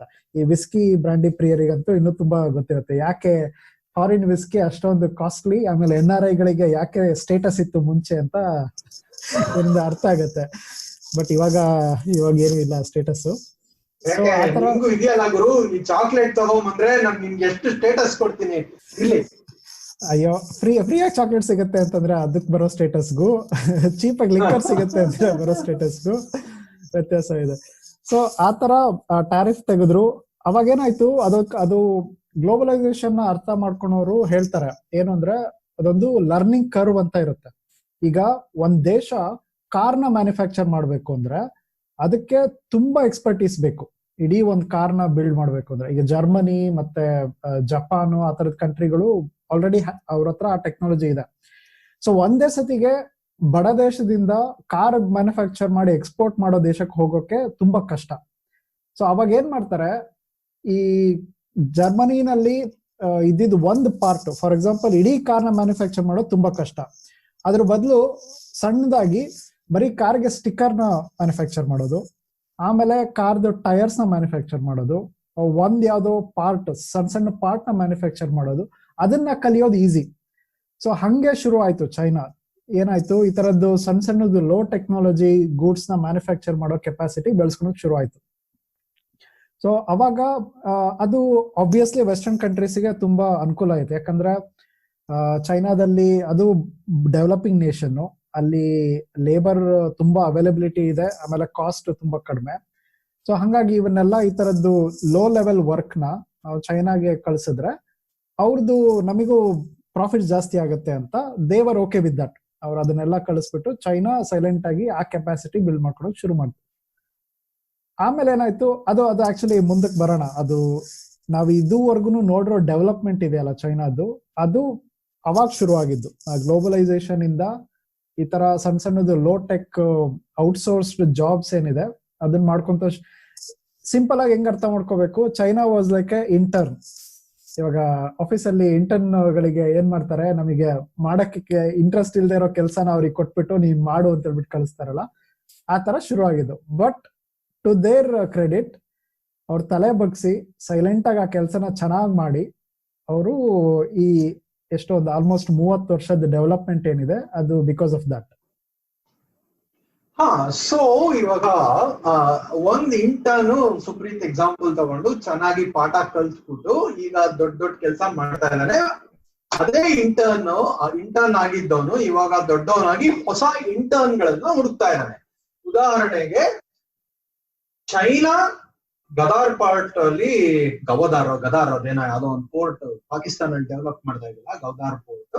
ಆ ಪೋರ್ಟ್ ಅಲ್ಲಿ ಪಾಕಿಸ್ತಾನಿಗಳನ್ನ ಅವ್ರು ಮಾಡ್ತಿದ್ದೆ low value low value chain ಅಲ್ಲಿ ಕೆಳಗಡೆ ಇರುವಂತ ಕೆಲಸ, ಲೋವರ್ ವ್ಯಾಲ್ಯೂ ಚೈನ್ ಅಲ್ಲಿ ಕೆಳಗಡೆ ಇರುವಂತ ಪ್ರಾಡಕ್ಟ್ಸ್ ಅನ್ನ ಮಾಡಕ್ಕೆ ಶುರು ಮಾಡಿದ್ದಾರೆ. ಅಂದ್ರೆ ಈ ಮೀಟ್ ಪ್ರೊಸೆಸಿಂಗ್ ಅಥವಾ ಎಲ್ಲಿ ನಿಮ್ಗೆ ಅಂದ್ರೆ ಬರೀ ನಿಮ್ಮ ದೈಹಿಕ ಪರಿಶ್ರಮ ಎಲ್ಲಿ ಬೇಕೋ ಆ ತರ ವ್ಯಾಲ್ಯೂ ಆಡೆಡ್ ಪ್ರಾಡಕ್ಟ್ಸ್ ಅನ್ನ ಮಾಡ್ತಾ ಇದ್ದಾರೆ. ಸೊ ಅದು ಇನ್ನೊಂದು ಇಂಪಾರ್ಟೆಂಟ್. ಅದ್ ಯಾಕೆ ಅವ್ರು ಹುಡುಕ್ಬೇಕು, ಅವ್ರು ಯಾಕೆ ಹುಡುಕ್ಬೇಕಾಯ್ತು ಅಂದ್ರೆ, ಇವಾಗ 30 ವರ್ಷದ ಅವ್ರದ್ದು ಇಂಡಸ್ಟ್ರಿಯಲೈಸೇಷನ್ ಆಯ್ತು. ಏನಾಗ್ತಾ ಹೋಗುತ್ತೆ, ನಿಮಗೆ ಅಷ್ಟೊಂದು ಇಂಡಸ್ಟ್ರಿ ಶುರುವಾದಾಗ ಆಬ್ವಿಯಸ್ಲಿ ಅಷ್ಟೊಂದ್ ಜನಕ್ಕೆ ಕೆಲಸ ಕೊಡ್ತೀವಿ. ಆಮೇಲೆ ಏನಾಗುತ್ತೆ, ಕೆಲಸ ಮಾಡೋಂಥವ್ರ ಪೂಲ್ ಕಡಿಮೆ ಆಗ್ತಾ ಹೋಗುತ್ತೆ. ಲೇಬರ್ ಫೋರ್ಸ್ ಕಡಿಮೆ ಆದಾಗ ನೀವೇನ್ ಮಾಡ್ಬೇಕಾಗತ್ತೆ, ಅಟ್ರಾಕ್ಟ್ ಮಾಡೋದಕ್ಕೆ ಅವ್ರನ್ನ ವೇಜಸ್ ನ ಜಾಸ್ತಿ ಮಾಡ್ಬೇಕಾಗತ್ತೆ. ಈಗ ಕೆಲಸ ಮಾಡೋದಕ್ಕೆ ಯಾರು ಇಲ್ಲ ಅಂದ್ರೆ ನಿಮ್ದೇನ್ ಬಜೆಟ್ ಇರುತ್ತೆ ಅದನ್ನ ಇನ್ಕ್ರೀಸ್ ಮಾಡಿ you will get labours. So ಹಂಗೆ ಲೇಬರ್ ಫೋರ್ಸ್ ವೇಜಸ್ ಜಾಸ್ತಿ ಆಗ್ತಾ ಅದೊಂದು ಸ್ಟ್ಯಾಟಿಸ್ಟಿಕ್ಸ್ ಇದೆ ಅವ್ರದ್ದು. ಆಲ್ಮೋಸ್ಟ್ ಒಂದು 10 ವರ್ಷದಲ್ಲಿ 20% ಮಿನಿಮಮ್ ವೇಜ್ ಜಾಸ್ತಿ ಆಗಿದೆ ಚೈನಾದಲ್ಲಿ. ಸೊ ಆಬ್ವಿಯಸ್ಲಿ ಅವ್ರದ್ದು ಸ್ಟ್ಯಾಂಡರ್ಡ್ ಆಫ್ ಲಿವಿಂಗು ಎಲ್ಲ ಇನ್ಕ್ರೀಸ್ ಆಗುತ್ತೆ. ಅವಾಗ ಏನಾಗ್ಬಿಡುತ್ತೆ ಅವರಿಗೆ ಆ ಕಾಂಪಿಟೇಟಿವ್ ಎಡ್ಜ್ ಇತ್ತಲ್ಲ, ಈಗ ನೀವು ಜರ್ಮನಿನಲ್ಲಿ ಮ್ಯಾನುಫ್ಯಾಕ್ಚರ್ ಮಾಡೋದಕ್ಕೂ ಅದು ಚೈನಾದಲ್ಲಿ ಮ್ಯಾನುಫ್ಯಾಕ್ಚರ್ ಮಾಡೋದಕ್ಕೂ ಅವರಿಗೆ, ಈಗ ನಮ್ಮ ಇನ್ಫೋಸಿಸ್ ವಿಪ್ರೋಗಳಿಗಿರೋ ಅಡ್ವಾಂಟೇಜ್, ಸಾಫ್ಟ್ವೇರ್ ಇಂಜಿನಿಯರ್ಸ್ ಅಮೆರಿಕಾದಲ್ಲಿ ಕೆಲಸ ಮಾಡೋದಕ್ಕೂ ಇಂಡಿಯಾದಲ್ಲಿ ಅವ್ರಿಗೆ ಕೊಡೋ ಸಂಬಳಕ್ಕೆ ಕೆಲಸ ಮಾಡೋದಕ್ಕೂ ಇರೋ ವ್ಯತ್ಯಾಸದಲ್ಲಿ ಇವ್ರು ಇಷ್ಟೊಂದು ದೊಡ್ಡ ಬಿಸ್ನೆಸ್ ಶುರು ಮಾಡಿದ್ದಾರೆ. ಸೊ ಹಂಗಿತ್ತು, ಅವ್ರದ್ದು ಸ್ಟ್ಯಾಂಡ್ ಆಫ್ ಲಿವಿಂಗ್ ತುಂಬಾ ಜಾಸ್ತಿ ಆಗ್ತಾ ಹೋದಂಗೆ ಅವ್ರಿಗೆ ಅಡ್ವಾಂಟೇಜ್ ಇಲ್ದಂಗೆ ಆಗತ್ತೆ, ಅವರಿಗೆ ಅಷ್ಟು ಪ್ರಾಫಿಟ್ ಮಾಡಕ್ ಆಗಲ್ಲ. ಸೊ ಅದಕ್ಕೆ ಅವ್ರೇನ್ ಮಾಡ್ತಾ ಇದಾರೆ, ಇವಾಗ ಅವ್ರು ಇದ್ರಲ್ಲ 30 ವರ್ಷದ ಹಿಂದೆ ಯಾವ ಸ್ಟೇಜ್ ಅಲ್ಲಿ ಇದ್ರು ಆ ತರ ಇರೋ ದೇಶನ ಹುಡುಕ್ತಾ ಇದ್ದಾರೆ. ಪಾಕಿಸ್ತಾನ್ ತುಂಬಾ ಒಳ್ಳೆ ಎಕ್ಸಾಂಪಲ್ ಅವ್ರದ್ದು. ಆಮೇಲೆ ಇನ್ನೊಂದು ಇಂಪಾರ್ಟೆಂಟ್ ಅರ್ಥ ಮಾಡ್ಕೋಬೇಕು, ಚೈನಾ ಒನ್ ಚೈಲ್ಡ್ ಪಾಲಿಸಿ ಶುರು ಮಾಡ್ದಾಗಿಂದ ಅವ್ರದ್ದು ಪಾಪ್ಯುಲೇಷನ್ ತುಂಬಾ ಕಡಿಮೆ ಆಯ್ತು, ಕಂಟ್ರೋಲ್ ಆಯ್ತು ಗ್ರೋತ್. ಬಟ್ ಈಗ ಪ್ರಾಬ್ಲಮ್ ಏನಂದ್ರೆ ಎಲ್ಲಾ ವಯಸ್ಸಾದವ್ರದ್ದು ಇದು ಕೌಂಟ್ ಜಾಸ್ತಿ ಆಗ್ತಾ ಇದೆ, ಹೊಸ ಜನರೇಷನ್ ಯಂಗ್ಸ್ಟರ್ಸ್ ನಂಬರ್ಸ್ ಕಡಿಮೆ ಆಗ್ತಾ ಇದೆ. ಯಾಕಂದ್ರೆ ಒನ್ ಚೈಲ್ಡ್ ಪಾಲಿಸಿ ಇತ್ತು, ಈಗ ಇಬ್ರು ಪೇರೆಂಟ್ಸ್ ಗೆ ಒಬ್ಬ ಮಗ ಇದ್ರೆ, ಲೈಕ್ ಅದೇ ಫಾರ್ಮುಲಾ ಯೂಸ್ ಮಾಡ್ತಾ ಹೋದ್ರೆ you will have 2 old people to 1 younger person. So ಈ ತರ ಅವ್ರದ್ದು ಅದೇನಂತಾರೆ ಡೆಮೋಗ್ರಫಿಕ್ ಡಿವಿಡೆಂಟ್ ಆ ದೇಶಕ್ಕೆ ಇಲ್ಲ. ಅದಕ್ಕೆ ಏನ್ ಮಾಡ್ತಿದಾರೆ, ಅವ್ರು ಎಲ್ಲಿದೆ ಅಂತ ನೋಡ್ತಾ ಇದಾರೆ. ಪಾಕಿಸ್ತಾನ ಅವರಿಗೆ ತುಂಬಾ ಒಳ್ಳೆ ಎಕ್ಸಾಂಪಲ್. ಒಂದು ಈಸಿಯಾಗಿ ಅಂದ್ರೆ ಅಷ್ಟೊಂದು ದೊಡ್ಡ ಪೊಲಿಟಿಕಲಿ ಇನ್ಕರೆಕ್ಟ್ ಆಗಿ ಹೇಳ್ಬೇಕು ಅಂದ್ರೆ ಈಸಿಯಾಗಿ ಕಂಟ್ರೋಲ್ ಮಾಡ್ಬೋದು ಆ ದೇಶನ. ಆಮೇಲೆ ಅವ್ರದ್ದು 200 ಮಿಲಿಯನ್ ಪಾಪ್ಯುಲೇಷನ್, ಅದರಲ್ಲಿ majority Young population, almost India ತರನೇ ಡೆಮೋಗ್ರಫಿ ಇದೆ. ಸೊ ಅದಕ್ಕೆ ಏನ್ ಮಾಡ್ತಿದ್ದಾರೆ, ಈಗ ಒಂದು example, China apparel industry, fashion ಇಂಡಸ್ಟ್ರಿನಲ್ಲಿ ಅಂದ್ರೆ ಆಕ್ಚುಲ್ ಫಿನಿಶ್ಡ್ ಬಟ್ಟೆನ ಮ್ಯಾನುಫ್ಯಾಕ್ಚರ್ ಮಾಡ್ತಾರೆ ಚೈನಾದಲ್ಲಿ. ಬಟ್ ಅದನ್ನ ರಾ ಮೆಟೀರಿಯಲ್ಸ್ ಬೇಕಲ್ಲ, ಈಗ ಹತ್ತಿ ಬೆಳೆದ್ಬಿಟ್ಟು ಅದನ್ನ ಪ್ರಾಸೆಸ್ ಮಾಡಿ ಕಳಿಸೋದಿದೆಯಲ್ಲ, ಅದನ್ನ ಪಾಕಿಸ್ತಾನದಲ್ಲಿ ಮಾಡಿಸ್ತಾರೆ. ಅದನ್ನ ಮಾಡ್ಬಿಟ್ಟು ಅವರು ಚೈನಾ ಕಳಿಸ್ತಾರೆ. ಚೈನಾ ಆ ವ್ಯಾಲ್ಯೂ ಚೈನ್ ಅಂತ ಹೇಳಿದ್ವಲ್ಲ, ಇವಾಗ ನಿಮಗೆ ಒಂದ್ ಮೊಬೈಲ್ ಫೋನ್ ನಿಮ್ ಕೈಯಲ್ಲಿ ಬಂತು ಅಂದ್ರೆ ಅದ್ರದ್ದು ಒಂದು ದೊಡ್ಡ ಚೈನ್ ಇರುತ್ತೆ. ಫಾರ್ ಎಕ್ಸಾಂಪಲ್ ಆ ರಿಟೈಲರ್ ಇರ್ತಾನಲ್ಲ, ಈಗ ನೀವು ರಿಲಯನ್ಸ್ ಜಿಯೋ ಇದಕ್ಕೆ ಹೋಗ್ಬಿಟ್ಟು ಮೊಬೈಲ್ ಫೋನ್ ತಗೊಂಡ್ರೆ ಅವ್ನ್ ರಿಟೈಲರ್, ಅವನಿಗೆ ಡಿಸ್ಟ್ರಿಬ್ಯೂಟರ್ ಇರ್ತಾನೆ, ಅವ್ನ ಡಿಸ್ಟ್ರಿಬ್ಯೂಟರ್ಗೆ ಮ್ಯಾನುಫ್ಯಾಕ್ಚರರ್ ಇರ್ತಾನೆ, ಆ ಮ್ಯಾನುಫ್ಯಾಕ್ಚರರ್ಗೆ ಬೇರೆ ಬೇರೆ ಪಾರ್ಟ್ಸ್ ನ ಕೊಡುವಂತ ಡಿಸ್ಟ್ರಿಬ್ಯೂಟರ್ಸ್ ಇರ್ತಾರೆ. ಅಂದ್ರೆ ಅವ್ರದ್ದು ದೊಡ್ಡ ವ್ಯಾಲ್ಯೂ ಚೈನ್ ಇರುತ್ತೆ. ಸೊ ಚೈನಾ ಅದರಲ್ಲಿ ಕೆಳಗಡೆ ಇತ್ತು, ಅಂದ್ರೆ ಈ ತರ ಸಣ್ಣ ಸಣ್ಣ ಪಾರ್ಟ್ಸ್ ನ ಮ್ಯಾನುಫ್ಯಾಕ್ಚರ್ ಮಾಡ್ತೀವಿ. ಈಗ ಮೇಲ್ಗಡೆ ಬರ್ತಾ ಇದಾರೆ. ಸೊ ಆ ಕೆಳಗಡೆ ಇರೋರ್ನ ಎಲ್ಲಾದ್ರೂ ಹುಡುಕ್ಬೇಕು ಅವ್ರಿಗೆ ಪ್ರಾಫಿಟಬಲ್ ಆಗೋಂಗೆ. ಸೊ ಹಂಗಾಗಿ ಪಾಕಿಸ್ತಾನ ನೋಡ್ತಾ ಇದೆ. ಆಮೇಲೆ ಇಥಿಯೋಪಿಯಾ, ಆಫ್ರಿಕಾದಲ್ಲಿ ಜಿಬೌತಿ ಅಂತ ಒಂದು ಪೋರ್ಟ್ ಶುರು ಮಾಡಿ ಇಥಿಯೋಪಿಯಾದಲ್ಲಿ ಚಪ್ಲಿ ಆಮೇಲೆ ಈ ತರದ ಲೋ ಎಂಡ್ ಟಿ ಶರ್ಟ್ಗಳು ಅದನ್ನ ಮಾಡೋದಕ್ಕೆ ಶುರು ಮಾಡಿದ್ದಾರೆ. ಸೊ ಅದಕ್ಕೆ ಈ ಬೆಲ್ಟ್ ರೋಡ್ ಈ ತರದ್ದು ವ್ಯಾಲ್ಯೂ ಚೈನ್ ನಲ್ಲಿ ಮೇಲಕ್ಕೆ ಹೋಗೋದಕ್ಕೆ ಅವ್ರಿಗೆ ಹೆಲ್ಪ್ ಮಾಡ್ತಾ ಇದೆ. ಒನ್ ಬೆಲ್ಟ್ ಒನ್ ರೋಡ್ದು ಇನ್ನೂ ಎರಡು ಇಕನಾಮಿಕ್ ಇನ್ನೂ ಎರಡು ರೀಸನ್ ಇದೆ. ಒಂದು, ಈ ಶಾಂಘಾಯ್ ಇರ್ಲಿ ಅಥವಾ ಸುಮಾರು ಬೇರೆ ಬೇರೆ ಪೋರ್ಟ್ ಸಿಟೀಸ್ ಇರ್ಲಿ, ಬಂದರ್ ಇರೋ ಊರುಗಳಿರ್ಲಿ, ಅಲ್ಲಿ ತುಂಬಾ ಡೆವಲಪ್ಮೆಂಟ್ ಆಗಿದೆ. ಅಂದ್ರೆ ಚೈನಾ ಅದ್ರ ಪಾಲಿಸಿ ಪ್ರಕಾರ ಅದ್ರ ಕೋಸ್ಟ್ ಲೈನ್ ಎಲ್ಲಿತ್ತು, ಅದ್ರ ಸಮುದ್ರದ ಆಕ್ಸೆಸ್ ಎಲ್ಲೆಲ್ಲಿತ್ತು ಅಲ್ಲೆಲ್ಲ ದೊಡ್ಡ ದೊಡ್ಡ ಸಿಟೀಸ್ ನ ಡೆವಲಪ್ ಮಾಡ್ಕೋತಾ ಹೋಯ್ತು. ಆ ಡೆವಲಪ್ಮೆಂಟ್ ಒಳಗಡೆನೂ ಕಳಿಸ್ಬೇಕು, ಅಂದ್ರೆ ಇಂಟೀರಿಯರ್ ಚೈನಾಗೂ ಕಳಿಸ್ಬೇಕು, ಮತ್ತೆ ಚೈನಾದಲ್ಲಿರೋ ಬಾರ್ಡರ್ ಅಲ್ಲೂ ಕಳಿಸ್ಬೇಕು.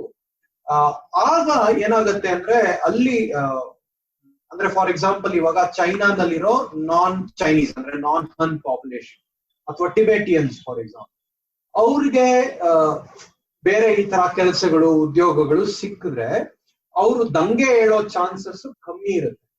ಸೊ ಅದು ಒಂದು ತುಂಬಾ ಮುಖ್ಯವಾದ ಕಾರಣ. ಬಾರ್ಡರ್ ಏರಿಯಾನಲ್ಲಿ, ಕಜಾಕಿಸ್ತಾನ್ ಬಾರ್ಡರ್ ಏರಿಯಾನಲ್ಲಿ ನಾನ್ ಕಜಾಕ್ ಪೀಪಲ್ ಇರೋದು, ಕಜಾಕಿಸ್ತಾನಿಗಳು ಅಲ್ಲೇ ಇರೋ ಕಜಾಕಿಸ್ತಾನಿಗಳನ್ನ ಎಂಗೇಜ್ ಮಾಡೋದು ಅಥವಾ ನಾನ್ ಹ್ಯಾಂಡ್ ಚೈನೀಸ್ ನ ಎಂಗೇಜ್ ಮಾಡೋದು, ಅದು ತುಂಬಾ ಇಂಪಾರ್ಟೆಂಟ್. ಸೊ ಅದಕ್ಕೆ ಈ one belt one road important.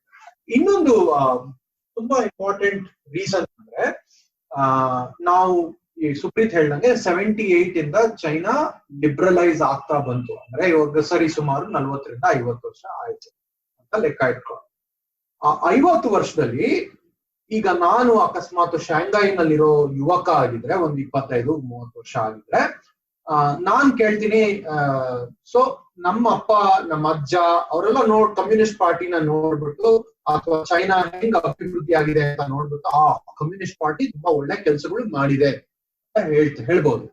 ಆದ್ರೆ ಇವಾಗ 20 ವರ್ಷ ಅಥವಾ 21 ವರ್ಷದ ಹುಡುಗ ಅವನೇನ್ ಮಾಡ್ತಾನೆ, ನಮ್ಮ ಅಪ್ಪ ಅಮ್ಮಂಗೆಲ್ಲ ಸರಿ, ನನ್ನ ದುಡ್ಡು ಇನ್ಕ್ರೀಸ್ ಆಗಿಲ್ಲ, ನನ್ ಸಂಬಳ ಇನ್ಕ್ರೀಸ್ ಆಗಿಲ್ಲ, ನನ್ ಸ್ಟ್ಯಾಂಡರ್ಡ್ ಆಫ್ ಲಿವಿಂಗ್ ಇನ್ಕ್ರೀಸ್ ಆಗಿಲ್ಲ ಅಂತ ಅವನು ಕಂಪ್ಲೇಂಟ್ ಮಾಡ್ಬೋದು. ಚೈನಾ ಗವರ್ಮೆಂಟ್ ಪ್ರಕಾರ ಈ one belt one road economic growth ಅನ್ನ ಕೊಡುತ್ತೆ. ಆ ಎಕನಾಮಿಕ್ ಗ್ರೋತ್ ಇಂದ ನಾವು ನಮ್ಮ ಪ್ರಜೆಗಳನ್ನ ಇನ್ನೂ ಸಂತೋಷವಾಗಿ ಇಟ್ಟಿರ್ಬೋದು ಅಂತ. ಯಾಕೆಂದ್ರೆ ಒಂದು ಇಂಪಾರ್ಟೆಂಟ್ ಪಾಯಿಂಟ್ ಇದೆ. ಕೆಲವು ಹಳೆ ಚೈನೀಸ್ ಇವರಿದಾರಲ್ಲ, ವಯಸ್ಸಾದ ಚೈನೀಸ್, ಅವರು ಸೋಷಿಯಲ್ ಮೀಡಿಯಾನಲ್ಲಿ ಕಂಪ್ಲೇಂಟ್ ಮಾಡ್ತಾರೆ, ನಾವು ನಮ್ಮ ಸಮಾಜವಾದವನ್ನ ಬಿಟ್ಕೊಟ್ಬಿಟ್ಟಿದೀವಿ, ನಮ್ಮ ಕಮ್ಯುನಿಸಮ್ ಅನ್ನ ಬಿಟ್ಕೊಟ್ಬಿಟ್ಟಿದೀವಿ, ಫುಲ್ ಕ್ಯಾಪಿಟಲಿಸ್ಟ್ ಆಗ್ಬಿಟ್ಟಿದೀವಿ ಅಂತ ಕಂಪ್ಲೇಂಟ್ ಮಾಡ್ತಾರೆ ಸೋಷಿಯಲ್ ಮೀಡಿಯಾನಲ್ಲಿ. ಆ ಸೋಷಿಯಲ್ ಮೀಡಿಯಾ ಕಂಪ್ಲೇಂಟ್ಸ್ ನ ತುಂಬಾ ಸೀರಿಯಸ್ ಆಗಿ ಚೈನಾ ತಗೊಂಡು ಅದನ್ನೆಲ್ಲ ಡಿಲೀಟ್ ಮಾಡುತ್ತೆ. ನಾನು ಇದನ್ನ ಯಾಕೆ ಹೇಳ್ತಾ ಇದ್ದೀನಿ ಅಂದ್ರೆ, ನಮ್ಗೆ ಹೊರಗಡೆಯಿಂದ ಏನ್ ಅನ್ಸುತ್ತೆ ಅಂದ್ರೆ ಚೈನಾದಲ್ಲಿ ಎಲ್ಲಾರನ್ನೂ ಗವರ್ಮೆಂಟ್ ಫುಲ್ ಕಂಟ್ರೋಲ್ ಮಾಡುತ್ತೆ, ಅವ್ರನ್ನೆಲ್ಲ ಬಡಿಯುತ್ತೆ ಅಥವಾ ಅವ್ರನ್ನ ಸಪ್ರೆಸ್ ಮಾಡುತ್ತೆ ಅಂತ ಇರುತ್ತೆ. ಬಟ್ ಆಕ್ಚುಲಿ ಅದು ತೀರಾ ಬ್ಲೈಂಡ್ ಆಗಿ ಫುಲ್ ತುಂಬಾ ವರ್ಷಗಳನ್ನ ಸಪ್ರೆಸ್ ಮಾಡಕ್ಕಾಗಲ್ಲ. You have to be sensitive. Governments will be sensitive to understand what is happening. So ಅದನ್ನ ಹೇಳಕ್ಕೆ ನಾನು ಈ ಪಾಯಿಂಟ್ ಮಾಡಿದ್ದು. ಸೊ ಜನರು ದಂಗೆ ಹೇಳ್ಬಾರ್ದು ಅಂತ ಕೂಡ ತುಂಬಾ ಒಳ್ಳೆ ಪಾಯಿಂಟ್ ಅದು, ತುಂಬಾ ಒಳ್ಳೆ ಪಾಯಿಂಟ್ ಮುಕುಂದ್. ಯಾಕಂದ್ರೆ ನನಗೆ ಇಲ್ಲಿ ಆಫೀಸಲ್ಲಿ ಚೈನೀಸ್ ಕಲೀಗ್ ಒಬ್ನಿದಾನೆ, ಅವನು ತುಂಬಾ ಓದ್ತಾನೆ, ಅವನಿಗೆ ಈ ತರದೆಲ್ಲ ತುಂಬಾ ಇಂಟ್ರೆಸ್ಟ್ ಇದೆ. And he's a card carrying communist. ಅಲ್ಲಿ ಕಮ್ಯುನಿಸ್ಟ್ ಪಾರ್ಟಿ ಅವ್ರದ್ದು like there is no other option. ಕಾಲೇಜಲ್ಲಿ ಇದ್ದವರು ಎಲ್ಲಾರು ಅವರು ಪಾಲಿಟ್ ಬ್ಯೂರೋಗೆ ದೇ ಗೆಟ್ ಗ್ರೂಮ್ಡ್. ಅದು ಹೈಯರ್, ಅವ್ನ್ ಡೇಟಾ ಸೈಂಟಿಸ್ಟ್ ಮೊದ್ಲೆ. ಸೊ ಅವ್ರನ್ನೆಲ್ಲಾರನು ಅವರು ಇಟ್ಕೊಂಡಿರ್ತಾರೆ ಬೆಳೆಸೋದಕ್ಕೆ. ನಮ್ಮಲ್ಲಿ ABVP ನಲ್ಲಿರೋದು IQ ಲೆವೆಲ್ಗೂ ಅಲ್ಲಿ ಪಾಲಿಟ್ ಬ್ಯೂರೋಗಳಿಗೆ ಅವ್ರು ಗ್ರೂಮ್ ಮಾಡೋರಿಗಿರೋ IQ ಲೆವೆಲ್ ನೋಡಿದ್ರೆ ಅದರಲ್ಲಿ ಜುಪಿಟರ್ ಸ್ಯಾಟರ್ನ್ ಫಿಲ್ ಮಾಡ್ಬೋದು, ಅಷ್ಟು ದೊಡ್ಡ ಗ್ಯಾಪ್ ಇರುತ್ತೆ. ಅಲ್ಲ, ಕಾರ್ಡ್ ಕ್ಯಾರಿಂಗ್ ಅಂದ್ರೆ ವೀಸಾ ಕಾರ್ಡ, ಮಾಸ್ಟರ್ ಕಾರ್ಡ, ಯಾವ ಕಾರ್ಡ್ ಗೊತ್ತಾಗ್ಲಿಲ್ಲ. Red card. ಸೊ ಅವನು ಹೇಳೋ ಪ್ರಕಾರ ಈ ವೆಸ್ಟರ್ನ್ ಕಂಟ್ರೀಸ್ ಅಲ್ಲಿರೋ ಗವರ್ಮೆಂಟ್ಗಳು, ಆಮೇಲೆ ಈವನ್ ಇಂಡಿಯಾ, ಆ ಗವರ್ಮೆಂಟ್ಗಳು ಜನರಿಗೆ ಜಾಸ್ತಿ ಹೆದರ್ಬೇಕಿಲ್ಲ ಅಂತ. ಯಾಕಂದ್ರೆ ಅವ್ರಿಗೆ ಗೊತ್ತು, ಎಲೆಕ್ಷನ್ ಗೆದ್ವಿ ಅಂತಂದ್ರೆ ಇನ್ನು ನೆಕ್ಸ್ಟ್ ಎಲೆಕ್ಷನ್ ವರ್ಗುನು ಮೆಜಾರಿಟಿ ಇದ್ರೆ ಏನು ಮಾಡಕ್ಕಾಗಲ್ಲ. ಲೈಕ್ ದೇರ್ ಕುಡ್ ಬಿ ಸಣ್ಣ ವಿಷಯದಲ್ಲಿ ಜನಕ್ಕೆ ಸಿಟ್ಟು ಬಂದ್ರೆ ಏನಾದ್ರು ಮಾಡ್ಬೇಕು, ಬಟ್ ನೆಕ್ಸ್ಟ್ ಎಲೆಕ್ಷನ್ ವರ್ಗುನು ಏನೋ ತಲೆ ಕೆಡ್ಸ್ಕೋಬೇಕಿಲ್ಲ ಅಂತ. ಬಟ್ ಚೈನಾದಲ್ಲಿ ಜನ ಏನಾದ್ರು ದಂಗೆ ಇದ್ರೆ, ಯಾಕಂದ್ರೆ ಯಾವ್ದೇ ಗವರ್ಮೆಂಟ್ ಎಷ್ಟು ಜನ ಇರ್ತಾರೆ, ಲೈಕ್ ಯು ಕೆನಾಟ್ ಅಷ್ಟೊಂದು ಬಿಲಿಯನ್ ಜನನ ಒಂದು ಸಣ್ಣ ಆರ್ಮಿ ಅಥವಾ ಸಣ್ಣ ಗವರ್ಮೆಂಟ್ ಕಂಟ್ರೋಲ್ ಮಾಡಕ್ ಆಗಲ್ಲ. ಸೊ ಹಂಗಾಗಿ ದೇ ಆರ್ ವೆರಿ ಸೆನ್ಸಿಟಿವ್ ಅಂತ. ಈಗ ನಮ್ ದೇಶದಲ್ಲಿ ಕೋವಿಡ್ ಅಲ್ಲಿ ಲಾಕ್ಡೌನ್ ಆಗಿ ಇವರು ಇಮಿಗ್ರೆಂಟ್ಸ್ ಇದ್ದವರೆಲ್ಲರೂ ಕಾಲ್ನಡಿಗೆಯಲ್ಲಿ ಹೋದ್ರು ವಾಪಸ್ಸು ಅಂತ ಎಷ್ಟೊಂದು ಸ್ಟೋರೀಸ್ ಇದೆ. ಅದರಿಂದ ಗವರ್ಮೆಂಟ್ ಗೆ ತುಂಬಾ ಭಯ ಆಗಲ್ಲ. ಏನ್ ಅನ್ಕೋಬಹುದು, ನೆಕ್ಸ್ಟ್ ಎಲೆಕ್ಷನ್ ಅಲ್ಲಿ ಏನಾದ್ರು ಅಫೆಕ್ಟ್ ಆಗ್ಬೋದು ಇದು ಅಂತ ಯೋಚನೆ ಮಾಡ್ಬೋದು ಹೊರತು ಅವರು ತುಂಬಾ ಭಯ ಪಟ್ಟು ಏನು ಮಾಡಲ್ಲ. ಬಟ್ ಚೈನಾದಲ್ಲಿ ಹಿಂಗೆ ಆದಾಗ ಅವರು ಸಿಕ್ಕಾಬಟ್ಟೆ ಕೇರ್ಫುಲ್ ಆಗಿ ಅವ್ರನ್ನೆಲ್ಲಾರನು ಅವ್ರ ಜಾಗಗಳಿಗೆ ಕಳ್ಸೋದಕ್ಕೆ ಟ್ರೈನು ಎಲ್ಲದನ್ನು ಫೆಸಿಲಿಟೀಸ್ ಕೊಟ್ಟು ಅವರಿಗೆ ದುಡ್ಡು ಕೊಟ್ಟು ಚೆನ್ನಾಗಿ ನೋಡ್ಕೊಂಡ್ರು. ಯಾಕಂದ್ರೆ ಅವರಿಗೆ ತುಂಬಾ ಭಯ ಇರುತ್ತೆ. ಈ ಡಿಕ್ಟೇಟರ್ಗಳಿಗೆ ಹಂಗೆ ಇರುತ್ತಲ್ಲ, ಅವರಿಗೆ ಯಾವಾಗಾದ್ರೂ ಅವ್ರನ್ನ ಟಾಪಲ್ ಮಾಡ್ಬೋದು ಜನ ಅಂತ ಗೊತ್ತಿರುತ್ತೆ. ಹಂಗಾಗಿ they try to be very sensitive to ಜನರ ನೀಡ್ಸ್.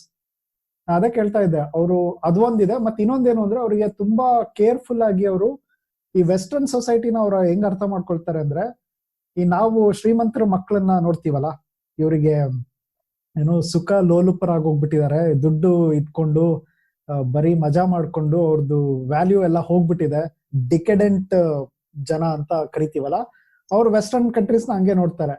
ಇವರು ಕೆಲಸ ಮಾಡೋದ್ ಬಿಟ್ಬಿಟ್ಟು ಸೆಲೆಬ್ರಿಟಿ ಕಲ್ಚರ್ ಅಲ್ಲಿ ಇದಾರೆ, ಹಂಗಿದ್ದಾರೆ ಹಿಂಗಿದ್ದಾರೆ ಅಂತ.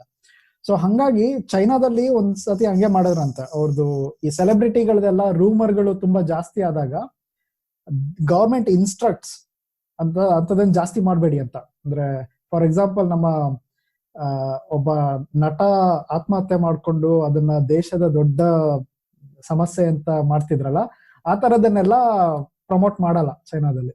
ಸೊ ಅವರು ಅಷ್ಟೊಂದು ಸೆನ್ಸಿಟಿವ್ ಇದಾರೆ. ಗವರ್ಮೆಂಟ್ ಜನರ ಫೀಲಿಂಗ್ಗಳ ಬಗ್ಗೆ? ಸೊ ನಾವು ಅಂದ್ರೆ ಇವಾಗ ಮಾತಾಡ್ತಾ ಕೆಲವೊಂದು ಆಸ್ಪೆಕ್ಟ್ಸ್ ಇದೆ. ಎಕ್ಸೆಸ್ ಪ್ರೊಡಕ್ಷನ್ ಅಂದ್ರೆ ಇವಾಗ ಚೈನಾನಲ್ಲಿ ಜಾಸ್ತಿ ಸ್ಟೀಲ್ ಪ್ರೊಡ್ಯೂಸ್ ಮಾಡ್ತಾ ಇದ್ದಾರೆ. ಆ ಸ್ಟೀಲ್ ನ ಎಲ್ಲಾದ್ರೂ ರಫ್ತು ಮಾಡಿ ಏನಾದ್ರೂ ಕನ್ಸ್ಟ್ರಕ್ಷನ್ ನಡಿಬೇಕು. ಆ ಎಕ್ಸೆಸ್ ಕೆಪಾಸಿಟಿ ಇದೆ, ಅದು ಒಂದು.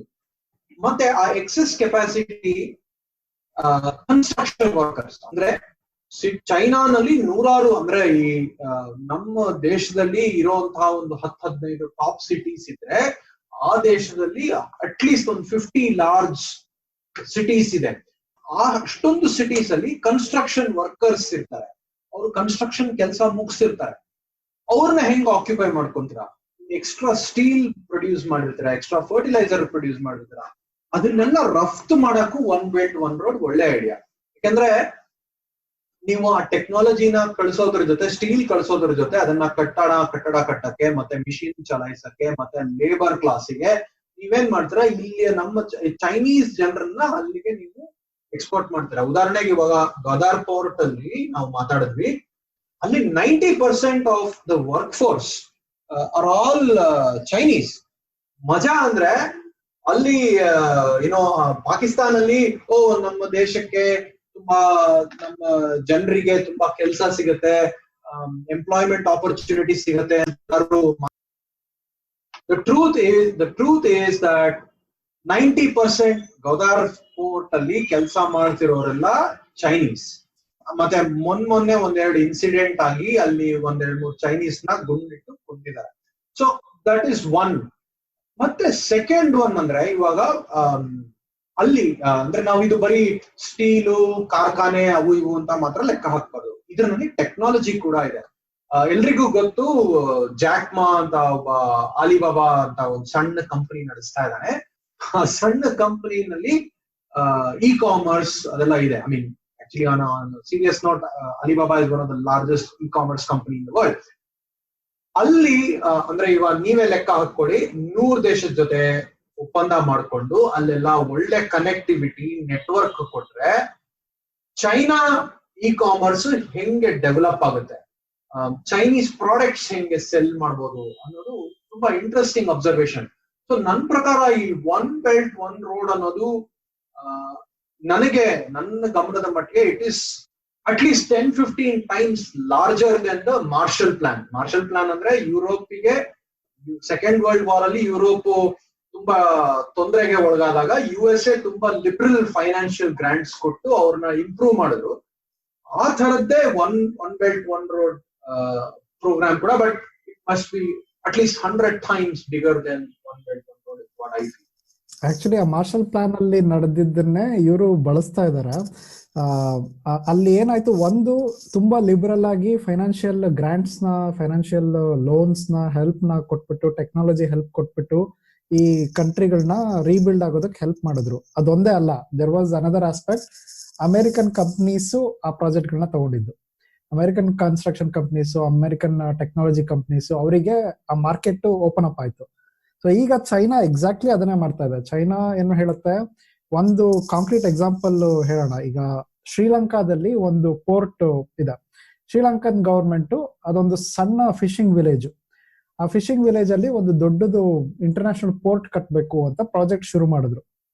ಅವರಿಗೆ ಇವಾಗ ಫೈನಾನ್ಷಿಯಲ್ ಪ್ರಾಜೆಕ್ಟಿಗೆ ಅಥವಾ ಯಾವುದೇ ಒಂದು ಪ್ರಾಜೆಕ್ಟಿಗೆ ಸಾಲ ಬೇಕು ಅಂದ್ರೆ ಬ್ಯಾಂಕ್ನವರು ಇವನಿಗೆ ಸಾಲ ತೀರ್ಸೋದಕ್ಕೆ ಶಕ್ತಿ ಇದೆಯೋ ಇಲ್ಲೋ ಅಂತ ನೋಡಿ ಕೊಡ್ತಾರೆ. ಇವಾಗ ನೀವು ಮನೆ ಕಟ್ಟಬೇಕು ಅಂತಂದ್ರೆ, ನನಗೆ 1 ಕೋಟಿ ಬೇಕು ಅಂದ್ರೆ ಬ್ಯಾಂಕ್ ನೋಡ್ ಸರಿ 1 ಕೋಟಿ ಮನೆ ತಗೋಂತ ಕೊಟ್ಬಿಡಲ್ಲ. ಅವ್ರ ನಿಮ್ದು ಫೈನಾನ್ಷಿಯಲ್ ಸ್ಟೆಬಿಲಿಟಿ ಏನು, ಎಷ್ಟು ಜನ ಕೆಲಸ ಮಾಡ್ತಾರೆ, ಎಷ್ಟು ಸಂಬಳ ಬರುತ್ತೆ, ಏನ್ ಅಸೆಟ್ಸ್ ಇದೆ, ಅದೆಲ್ಲ ನೋಡಿ ಕೊಡ್ತಾರೆ.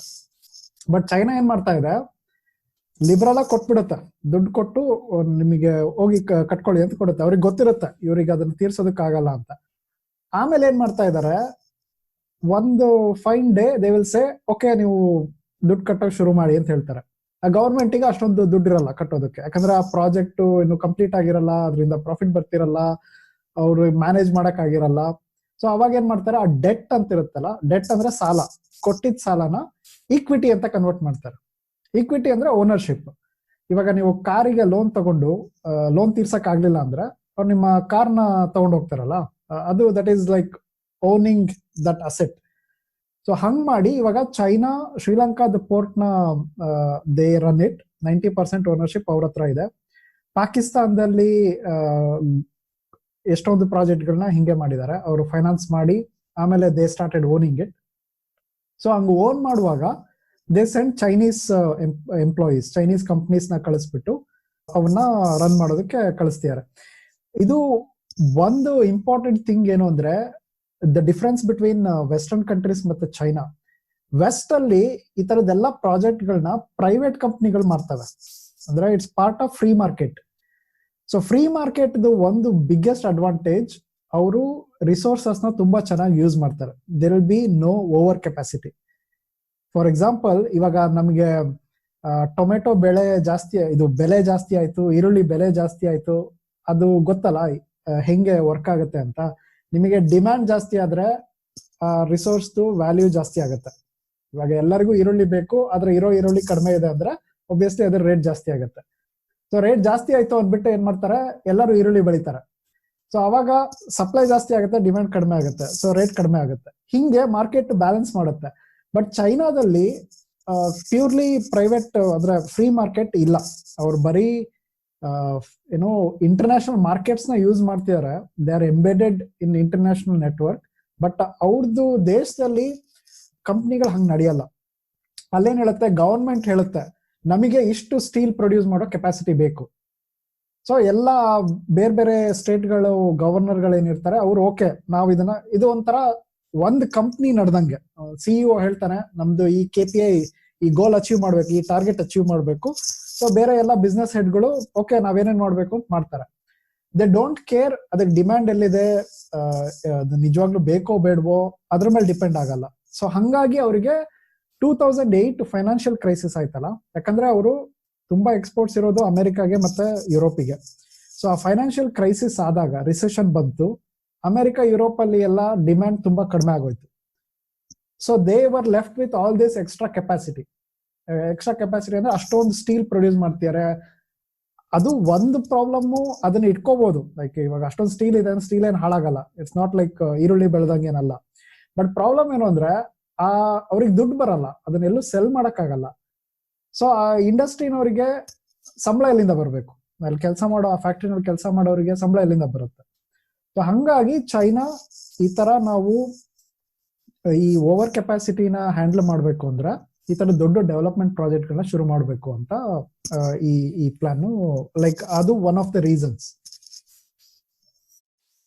ಅಂಡ್ ಈಗ ಮುಖಂದು ಇದು ಟೆಕ್ನಾಲಜಿ ಹೇಳ್ತಾರಲ್ಲ, ಜಸ್ಟ್ ಆಡ್ ಟು ದಟ್, ಈಗ ಸುಪ್ರೀತ್ ನೀವು ಎಕ್ಸಾಂಪಲ್ ಕೊಟ್ಟಂಗೆ ಈಗ ಇನಿಷಿಯಲಿ ಔಟ್ಸೋರ್ಸಿಂಗ್ ಪ್ರಾಜೆಕ್ಟ್ ಏನೋ ಮಾಡ್ತಾರೆ, ಸಣ್ಣ ಪ್ರಾಜೆಕ್ಟ್ ಮಾಡ್ತೀವಿ ಅಂಡ್ ಅದು ಒಂದ್ ಲೆವೆಲ್ಗೆ ಪ್ರಾಸ್ಪೆರಿಟಿ ತಂದ್ಕೊಡುತ್ತೆ ಅಂಡ್ ಅದೆಲ್ಲ ಆಗುತ್ತೆ. ಬಟ್ ಆಫ್ಟರ್ ವೈಲ್ ನಿಮ್ದು ಸ್ಟ್ಯಾಂಡರ್ಡ್ ಆಫ್ ಲಿವಿಂಗ್ ಜಾಸ್ತಿ ಆದಂಗೆ they cannot afford your wages, ಅವಾಗ ನಿಮ್ಗೆ ಅದು ಇದು ಕಳ್ಕೊತೀರ. The only way to do that is you playing a bigger role in the technology chain. ಈಗ ಅಲ್ಲಿ ಹೇಗಾಗುತ್ತೆ ಅಂದ್ರೆ, ಈಗ ಮೋಸ್ಟ್ ಆಫ್ ಟೆಕ್ನಾಲಜೀಸ್ ನಾವು ಟೆಕ್ನಾಲಜಿನ ಡಿಸೈಡ್ ಮಾಡಲ್ಲ, ಟೆಕ್ನಾಲಜಿ ಫ್ಯೂಚರ್ ನ ಡಿಸೈಡ್ ಮಾಡಲ್ಲ. China wants to play that role where ಈಗ upcoming technologies they should have a say in the standards, they should have a say in that. ಯಾಕಂದ್ರೆ ಅದರಿಂದ ಬರೋ royalties ಅದೆಲ್ಲ ಇರುತ್ತಲ್ಲ, which is bigger pie in the whole thing. ಹೌದು, ಅದು ಇವಾಗ ಒಂದು ಆ ಬುಕ್ ಅಲ್ಲಿ ಒಂದು ಎಕ್ಸಾಂಪಲ್ ಕೊಡ್ತಾನೆ. ಫಾರ್ ಎಕ್ಸಾಂಪಲ್, ನಮ್ ದೇಶದಲ್ಲಿ ಮಾವಿನ ಹಣ್ಣು ಬೆಳೆದ್ರೆ ನಾವು ಪ್ರೊಡ್ಯೂಸರ್ಸ್ ಆಗಿರ್ಬೋದು, ಬಟ್ ವ್ಯಾಲ್ಯೂ ಚೈನ್ ಅಲ್ಲಿ ನಾವು ತುಂಬಾ ಕೆಳಗಡೆ ಇರ್ತೀವಿ. For example, middle East is the biggest importer of Indian mangoes. Middle East decide ಮಾಡುತ್ತೆ ಎಷ್ಟು ಮ್ಯಾಂಗೋ ಇಂಡಿಯಾದಿಂದ ಬರಬೇಕು ಅಂತ. ಸೊ ನಾವೇ ಪ್ರೊಡ್ಯೂಸರ್ಸ್ ಆದ್ರೂ ನಮ್ಮಲ್ಲಿ ಕಂಟ್ರೋಲ್ ಇರಲ್ಲ. ಎಷ್ಟು ಪ್ರೊಡ್ಯೂಸ್ ಮಾಡಬೇಕು, ರೇಟ್ ಏನ್ ಫಿಕ್ಸ್ ಮಾಡಬೇಕು, ಅದನ್ನ ನಾವು ಕಂಟ್ರೋಲ್ ಮಾಡಕ್ಕಾಗಲ್ಲ. ನಾವು ಆಕ್ಚುಯಲ್ ಮ್ಯಾನುಫ್ಯಾಕ್ಚರಿಂಗ್ ಮಾಡಿ ಆಕ್ಚುಯಲ್ ಪ್ಯಾಕೇಜಿಂಗ್ ಮಾಡಿದ್ರು ಎಲ್ಲಿ ಸೆಲ್ ಆಗುತ್ತೆ ಅವನಿಗೆ ಆ ಕಂಟ್ರೋಲ್ ಇರುತ್ತೆ. ಅದನ್ನ ವ್ಯಾಲ್ಯೂ ಚೈನ್ ಅಂತ ಕರೀತಾರೆ. ಯಾರು ಮೇಲ್ಗಡೆ ಕೂತಿಯಾನೆ, ಈಗ ಯುರೋಪ್ ಅಲ್ಲಿ ಇರೋ car manufacture BMW will decide ನಮ್ಮ ಇಂಡಿಯಾದಲ್ಲಿ ಆ ಕಾರಿಗೆ ಸ್ಟಿಕ್ಕರ್ ಮ್ಯಾನುಫ್ಯಾಕ್ಚರ್ ಮಾಡುವಂತ ಫ್ಯಾಕ್ಟರಿಗಳು ಎಷ್ಟು ಕೆಲಸ ಮಾಡ್ಬೇಕು ಅಂತ ಅವ್ರು ಡಿಸೈಡ್ ಮಾಡ್ತಾರೆ. ಅದನ್ನ ಲೀಡ್ ಫರ್ಮ್ಸ್ ಅಂತ ಕರೀತಾರೆ ಈ ಗ್ಲೋಬಲೈಸ್ಡ್ ವ್ಯಾಲ್ಯೂ ಚೈನ್ ಅಲ್ಲಿ ಲೀಡ್ ಫರ್ಮ್ ಅಂತ. ಸೊ ಅಂತ ಪೊಸಿಷನ್ಗೆ ನಾವು ಹೋಗ್ಬೇಕು ಅಂತ ಚೈನಾದ್ದು ಇಂಟೆನ್ಷನ್ ಇರೋದು. ಆಮೇಲೆ ಈ ಅಡ್ವಾನ್ಸ್ ಟೆಕ್ನಾಲಜಿನಲ್ಲಿ ಅಮೆರಿಕಾ, ಸೊ ಅದರಲ್ಲಿ ಏನು ಅಂದ್ರೆ raw materials are not profitable. ನೀವು ಮೈನ್ ಮಾಡಿ ಆಕ್ಚುಲಿ ಜನರೇಟ್ ಮಾಡೋದು it's not profitable compare to end product. ಈಗ ಆಪಲ್ ಬ್ರ್ಯಾಂಡ್ ಇದೆಯಲ್ಲ, ಅದ್ರದ್ದು ವ್ಯಾಲ್ಯೂ ಎಷ್ಟಿದೆ? Like a brand value is much more higher than ಈ ಎಲ್ಲಾ ಇಂಡಿವಿಜುವಲ್ ಹಾರ್ಡ್ವೇರ್ ಪಾರ್ಟ್ಸ್. ಸೊ ಹಂಗೇನೆ GSM ಸ್ಟ್ಯಾಂಡರ್ಡ್ ಅಂತ ಇದೆ. ಈ ಮೊಬೈಲ್ ಟೆಲಿಕಮ್ಯುನಿಕೇಶನ್ಗೆ GSM ಅಂತ ಒಂದು ಸ್ಟ್ಯಾಂಡರ್ಡ್ ಇದೆ, CDMA ಅಂತ ಒಂದು ಸ್ಟ್ಯಾಂಡರ್ಡ್ ಇದೆ. ಈಗ ಆಮೇಲೆ ಚಿಪ್ ಮ್ಯಾನುಫ್ಯಾಕ್ಚರಿಂಗ್ ಅಲ್ಲಿ ARM ಅಂತ ಒಂದು ಟೆಕ್ನಾಲಜಿ ಇದೆ. ಇದೆಲ್ಲ ಪ್ರೋಟೋಕಾಲ್ಸ್ ಸ್ಟ್ಯಾಂಡರ್ಡ್ಸ್. ಆಮೇಲೆ ಈಗ ರೈಲ್ವೆ ಟ್ರ್ಯಾಕ್ ಸ್ಟ್ಯಾಂಡರ್ಡ್ಸ್ ಅಂದ್ರೆ ಅದು ಇಂಟ್ರಾಪರಬಿಲಿಟಿಗೆ ಒಂದು ಮಾಡೆಲ್ ನ ಸೆಟ್ ಮಾಡ್ದಂಗೆ. For example railway track width ಎಷ್ಟಿರ್ಬೇಕು, ಆಮೇಲೆ ಹೈಟ್ ಎಷ್ಟಿರ್ಬೇಕು, ಈ ತರದ್ದೆಲ್ಲ ಸ್ಟ್ಯಾಂಡರ್ಡ್ಸ್ ನ ಒಬ್ರು ಡಿಸೈಡ್ ಮಾಡಿದ್ರೆ they will own like that complete value chain. ಯಾಕಂದ್ರೆ ನೆಕ್ಸ್ಟ್ ಯಾರೇ ಹೊಸ ಟ್ರೈನ್ ಕಂಡಿಡ್ತಾರೆ, ಫಾರ್ ಎಕ್ಸಾಂಪಲ್ USB ಅನ್ನೋದು ಒಂದು ಸ್ಟ್ಯಾಂಡರ್ಡ್. ಕಂಪ್ಯೂಟರ್ USB ಪೋರ್ಟ್ ಇದೆಯಲ್ಲ, ಬೇರೆ ಯಾರೇ ಏನೇ ಮ್ಯಾನುಫ್ಯಾಕ್ಚರ್ ಮಾಡಿದ್ರು ಅವರು ಆ ಸ್ಟ್ಯಾಂಡರ್ಡ್ ಗೆ ತಕ್ಕಂತೆ ಮಾಡ್ಬೇಕು. ಅದೇನ್ ಮಾಡ್ತಾರೆ, ಈ ತರ ಸ್ಟ್ಯಾಂಡರ್ಡ್ ನ ಇನ್ವೆಂಟ್ ಮಾಡಿದವರು ಅಥವಾ ಅದು ಕಾಪಿರೈಟ್ ಇಟ್ಕೊಂಡಿರೋರು ಅದನ್ನ ರಾಯಲ್ಟಿ ಚಾರ್ಜ್ ಮಾಡ್ತಾರೆ. ನೀವು USB ನ ಯೂಸ್ ಮಾಡ್ಬೇಕು ಈ ಸ್ಟ್ಯಾಂಡರ್ಡ್ ನ ಅಂದ್ರೆ ನಮಗೆ ಇಷ್ಟು ದುಡ್ಡು ಕೊಡ್ಬೇಕು. ಸೊ ನೀವು ಏನೇ ಮ್ಯಾನುಫ್ಯಾಕ್ಚರ್ ಮಾಡಿದ್ರು ಆಮೇಲೆ ಅವರಿಗೆ ಅಷ್ಟು ದುಡ್ಡು ಕೊಡ್ತಾನೆ ಇರ್ಬೇಕು. ಸೊ ಹಂಗಾಗಿ ಅಮೆರಿಕ ಏನು ಮಾಡ್ಬೇಕಿಲ್ಲ, ಅಮೆರಿಕ, ಯುರೋಪ್ ಈ ತರದ್ದೆಲ್ಲ ಕಂಟ್ರೀಸ್ ಆ ತರದ್ ಇನ್ವೆಂಟ್ ಮಾಡಿ ಕುತ್ಕೊಂಡ್ಬಿಟ್ರೆ ಇಡೀ ವರ್ಲ್ಡ್ ಅವರಿಗೆ ಸುಮ್ಮನೆ ದುಡ್ಡು ಕೊಡ್ತಾನೆ ಇರ್ತಾರೆ. ಪ್ರತಿ ಒಂದು ಡಿವೈಸ್ ಮ್ಯಾನುಫ್ಯಾಕ್ಚರ್ ಮಾಡಿದ್ರು ಅದಕ್ಕೆ ದುಡ್ಡು ಕೊಡ್ತಾನೆ ಇರ್ತಾರೆ. ಈ ಒಂದು ಒಳ್ಳೆ ಸಿಚುವೇಶನ್ ಇದೆಯಲ್ಲ, ಇದ್ರಲ್ಲಿ ನಾವು ಇರ್ಬೇಕು ಅಂತ ಇವಾಗ ಚೈನಾ ಮುನ್ನುಗ್ತಾ ಇದೆ. ಸೊ 5G ನಲ್ಲಿ ಏನ್ ಇಷ್ಟು ಗಲಾಟೆ ಆಗ್ತಾ ಇದೆ ವೆಸ್ಟರ್ನ್ ಕಂಟ್ರೀಸ್ ವರ್ಸಸ್ ಹುವಾವೆ, ಇದು ಎಕ್ಸಾಕ್ಟ್ಲಿ ಬಿಕಾಸ್ ಆಫ್ ದಟ್. ಯಾವ ಸ್ಟ್ಯಾಂಡರ್ಡ್ ನ ಫಾಲೋ ಮಾಡ್ಬೇಕು, ಆಮೇಲೆ ಯಾರು ಕಂಟ್ರೋಲ್ ಮಾಡ್ಬೇಕು ಅದನ್ನ ಅನ್ನೋದು. ಓಕೆ, ಸೊ ಲಿಸನರ್ಸ್ಗೆ ಒಂದ್ ಸ್ವಲ್ಪ ಎಕ್ಸಾಂಪಲ್ಸ್ ಕೊಡ್ತೀನಿ. ಸುಪ್ರೀತ್ ಇವಾಗ ಹೇಳ್ತಾ ಇದ್ರು ಅವ್ರಿಗೆ US-ಗೆ ಯುರೋಪ್ಗೆ ಸುಮ್ನೆ ದುಡ್ಡು ಕೊಡ್ತಾ ಇರ್ಬೇಕು because they set up a standard ಅಂತ. ಸೊ ಉದಾಹರಣೆಗೆ ಒಂದು ಫೋನ್ ನ ನೀವು ಚೈನಾದವರು ಮಾರಿದ್ರೆ ಅದಕ್ಕೆ ಆಗುವಂತ 20% ಕಾಸ್ಟ್ ಬೇರೆ ಬೇರೆ ಪೇಟೆಂಟ್, ಬೇರೆ ಬೇರೆ ಟೆಕ್ನಾಲಜಿಗೆ ರೈಟ್ಸ್ ಕೊಡಕ್ಕೆ ಇರುತ್ತೆ. ಅವ್ರು ಇನ್ನೊಂದು ಬುಕ್ ಅಲ್ಲಿ ಒಂದು ತುಂಬಾ ಚೆನ್ನಾಗಿರೋ ಎಕ್ಸಾಂಪಲ್ ಇದೆ. ಅವರು DVD ಪ್ಲೇಯರ್ $30ಗೆ ಮಾರಿದ್ರೆ ಅದಕ್ಕೆ ಹಿಂದ್ಗಡೆ ಪೇಟೆಂಟ್ಸ್, ರಾಯಲ್ಟಿ ಅಂತ ಹೇಳಿ $10 ಕೊಟ್ಟಿರ್ತಾರೆ. ಸೊ ಇದನ್ನ ನಾವು ಸ್ವಲ್ಪ ಅರ್ಥ ಮಾಡ್ಕೋಬೇಕು. ಸುಮಾರು ಜನ ಕಂಪ್ಲೇಂಟ್ ಮಾಡ್ತಾ ಇದಾರೆ, ಅಂದ್ರೆ ಇಂಡಿಯಾನಲ್ಲಿ ನಾವು ಹೊಸದೇನು ಕಂಡು ಹಿಡಿದಿಲ್ಲ, ಹೊಸದು ಸ್ಟ್ಯಾಂಡರ್ಡ್ಸ್ ಮಾಡಿಲ್ಲ, ಹೊಸದು ಪ್ರಾಡಕ್ಟ್ಸ್ ಮಾಡಿಲ್ಲ, ಹೊಸದು ದೊಡ್ಡ ಬ್ರ್ಯಾಂಡ್ಸ್ ಮಾಡಿಲ್ಲ. ನಮ್ಗೆ ಇದೆಲ್ಲ ಇದ್ರಲ್ಲಿ ಏನು ಅಂತ ಅನ್ನಿಸ್ಬೋದು, ಬಟ್ ಅದ್ರ ಹಿಂದ್ಗಡೆ ಇರುವಂತ ಪೇಟೆಂಟ್ಗೆ, ರಾಯಲ್ಟಿಗೆ ಬರುವಂತ ದುಡ್ಡು ಇದೆಯಲ್ಲ, ಅದು ತುಂಬಾ ದೊಡ್ಡ ಅಮೌಂಟ್ ಇರುತ್ತೆ. ಅದಕ್ಕೆ ನೀವು ಯಾವಾಗ್ಲೂ ಆರ್ಥಿಕ ಎಕನಾಮಿಕ್ ನ್ಯೂಸ್ ಪೇಪರ್ಸ್ ಎಲ್ಲ ನೋಡ್ತಾ ಇದ್ರೆ ನನಗೆ ಗೊತ್ತಾಗುತ್ತೆ ಚೈನಾನಲ್ಲಿ ಲೀಗಲ್ ಪೇಟೆಂಟ್ಸ್ ತುಂಬಾ ವೀಕ್ ಆಗಿರುತ್ತೆ, ಡಿಸೈನ್ಸ್ ಪ್ರೊಟೆಕ್ಟ್ ಮಾಡಕ್ ಆಗಲ್ಲ ಅಂತ ಸರಿ ಸುಮಾರು 20-30 ವರ್ಷದಿಂದ ವೆಸ್ಟರ್ನ್ ಗವರ್ಮೆಂಟ್ಸ್ ಕಂಪ್ಲೇಂಟ್ ಮಾಡ್ತಾ ಇದೆ, ಅಮೆರಿಕ ಕಂಪ್ಲೇಂಟ್ ಮಾಡ್ತಾ ಇದೆ. ಯಾಕೆಂದ್ರೆ ಟೆಕ್ನಾಲಜಿನ ಕಾಪಿ ಮಾಡೋದು ತುಂಬಾ ಸುಲಭ, ಬಟ್ ಅದನ್ನ ಕಂಡುಹಿಡಿಯೋದು ಕಷ್ಟ, ಅದಕ್ಕೆ ಜಾಸ್ತಿ ದುಡ್ಡಾಗತ್ತೆ. ಸೊ ಚೈನಾದವ್ರ ಎಕನಾಮಿಕ್ ಅಡ್ವಾಂಟೇಜ್ ಏನಿದೆ ಇಷ್ಟು ವರ್ಷ, ಅದು ಕಾಪಿ ಮಾಡಿರೋ ಡಿಸೈನ್ಸ್ ಇಂದ ತುಂಬಾ ಅಡ್ವಾಂಟೇಜ್ ಬರ್ತಾ ಇತ್ತು. ಬಟ್ ಈಗ ಇಂಪಾರ್ಟೆಂಟ್ ಆಗಿ ಏನ್ ಆಗ್ತಾ ಇದೆ ಅಂದ್ರೆ ಚೈನಾದವರು ದೇ ಆರ್ ನೌ ಇಂಪ್ರೂವಿಂಗ್. ಅವರು ಯುರೋಪ್ ಜೊತೆ 5G ಮೇಲೆ ಕಾಂಪೀಟ್ ಮಾಡ್ತಾ ಇದಾರೆ. ಸುಮಾರು ಅವ್ರದ್ದು ಕಾಮರ್ಸ್ ಅಪ್ಲಿಕೇಶನ್ಸ್ ಇದೆಯಲ್ಲ, ವಿಬೋ ಅಥವಾ ಏನೇನೋ ಇದೆಯಲ್ಲ, ಅದು ಸಿಕ್ಕಾಪಟ್ಟೆ ಲೆವೆಲ್ ಇಂಟಿಗ್ರೇಷನ್ ಇದೆ, ತುಂಬಾ ಅಡ್ವಾನ್ಸ್ಡ್ ಆಗಿ ಮುಂದೆ ನುಗ್ತಾ ಇದಾರೆ. ಸೊ ಈಗ ಏನ್ ಆಗ್ತಾ ಇದೆ ಅಂದ್ರೆ ಯುರೋಪ್ ಅವರು ಕಂಟ್ರೋಲ್ ಮಾಡಕ್ ಶುರು ಮಾಡಿದ್ದಾರೆ. ಫಾರ್ ಎಕ್ಸಾಂಪಲ್ ಜರ್ಮನಿ ಒಂದು ಕಂಪ್ನಿನ ಚೈನಾದವ್ರು ಕೊಂಡ್ಕೋಬೇಕು ಅಂತ ಅನ್ಕೊಂಡಿದ್ರು, ಆ ಕಂಪ್ನಿನ ಕೊಂಡ್ಕೊಳ್ಳೋಂಗಿಲ್ಲ ಅಂತ ಬ್ಯಾನ್ ಮಾಡಿದ್ದಾರೆ. If you look at it, Germany is a very free market. ಅಂದ್ರೆ ಅಲ್ಲಿ ಪ್ರೈವೇಟ್ ಕಂಟ್ರೋಲ್ಸ್ ತುಂಬಾ ಇರಲ್ಲ. ಫಾರ್ ಎಕ್ಸಾಂಪಲ್ ಅಂದ್ರೆ ನಾವು US ನ ಗಮನಿಸ್ತಾ ಇದ್ರೆ ಅಲ್ಲೂ ಅಷ್ಟೇ, ಅದು ಟಿಕ್ ಟಾಕ್ ಬರ್ತಾ ಇತ್ತು, ಟಿಕ್ ಟಾಕ್ ಸಡನ್ ಆಗಿ ಸೆಕ್ಯೂರಿಟಿ ವಿಷಯ ಇದೆ ಅಂತ ಹೇಳಿ ಅಮೆರಿಕಾದವರು ಸಡನ್ ಆಗಿ ಅದು ಹೆಂಗ್ ಎಚ್ಚರ ಆಯ್ತೋ ಏನೋ ಗೊತ್ತಿಲ್ಲ, ಅಲಾರ್ಮ್ ಇಟ್ಕೊಂಡಿದ್ರು ಅನ್ಸುತ್ತೆ. ಬಟ್ ಎದ್ಬಿಟ್ಟು ಇಲ್ಲ ನೀವ್ ಇದೇ ಪ್ರಾಡಕ್ಟ್ ನ ಬೇರೆ US ಕಂಪನಿಗೆ ಮಾರಿ ಅಂತ ಫೋರ್ಸ್ ಇರುತ್ತೆ. ಅಂದ್ರೆ ನಾವ್ ಯಾವಾಗ್ಲೂ ಏನ್ ಎಕ್ಸ್ಪೆಕ್ಟ್ ಮಾಡ್ತೀವಿ ಅಂದ್ರೆ ಚೈನಾದವ್ರು ಹಿಂಗ್ ಮಾಡ್ಬಿಟ್ರು, ಚೈನಾದವ್ರು ಹಂಗ್ ಮಾಡ್ಬಿಟ್ರು ಅಂತ. ಬಟ್ ಬೇರೆ ದೇಶದವರು ಹಂಗೆ ಮಾಡ್ತಾರೆ. They also exert pressure on China to do it. Actually ಹೆಂಗಾಗಿದೆ ಅಂದ್ರೆ ಮ್ಯಾಕ್ರೋನು ತುಂಬಾ ಚೆನ್ನಾಗಿ ಎಕ್ಸ್ಪ್ಲೈನ್ ಮಾಡಿದ್ದ ಈ ಅಪೋಸಿಷನ್ ನ ಹೇಳ್ತಾ, ಒನ್ ಬೆಲ್ಟ್ ಒನ್ ರೋಡಿಗೆ ಅಪೋಸ್ ಮಾಡ್ತಾ ಅವ್ನ ಕನ್ಸರ್ನ್ಸ್ ಹೇಳ್ತಾ ಅವ್ನಿಗೆ ಹೇಳಿದ್ದೇನು ಅಂದ್ರೆ road can never be one way ಅಂತ. ಸೊ ಚೈನಾ ಇಷ್ಟು ದಿನ ಅವ್ರದ್ದು ಅಡ್ವಾಂಟೇಜ್ ಇದ್ದಿದ್ದು they built one way roads. ಏನು ನೀವು ಚೈನಾ ಪ್ರಾಡಕ್ಟ್ಸ್ ನ ಇಡೀ ವಿಶ್ವದಲ್ಲಿ ಬೇರೆ ಬೇರೆ ದೇಶಗಳಲ್ಲಿ ಎಲ್ಲಾ ಕಡೆಗೂ ಸೆಲ್ ಮಾಡುತ್ತೆ. ಬಟ್ ನೀವು ಚೈನಾಗೆ ಏನಾದ್ರು ಸೆಲ್ ಮಾಡ್ಬೇಕು ಅಂದ್ರೆ ತುಂಬಾ ಕಷ್ಟ. ಚೈನಾ ಎಲ್ಲಾದ್ರೂ ಬಂದು ಫ್ಯಾಕ್ಟ್ರಿಗಳನ್ನ ಇಂಡಸ್ಟ್ರಿಗಳನ್ನ ಪರ್ಚೇಸ್ ಮಾಡ್ಬೋದು ಇನ್ವೆಸ್ಟ್ ಮಾಡ್ಬಿಟ್ಟು. ಬಟ್ ನೀವು ಚೈನಾದಲ್ಲಿ ಏನಾದ್ರು ಹೊಸ ಬ್ರಾಂಚ್ ಓಪನ್ ಮಾಡ್ಬೇಕು ಅಂದ್ರೆ ಸಿಕ್ಕಾಪಟ್ಟೆ ಕಷ್ಟ. ನೀವು ಡೈರೆಕ್ಟ್ ಆಗಿ ಮಾಡಕ್ ಸಾಧ್ಯನೇ ಇಲ್ಲ.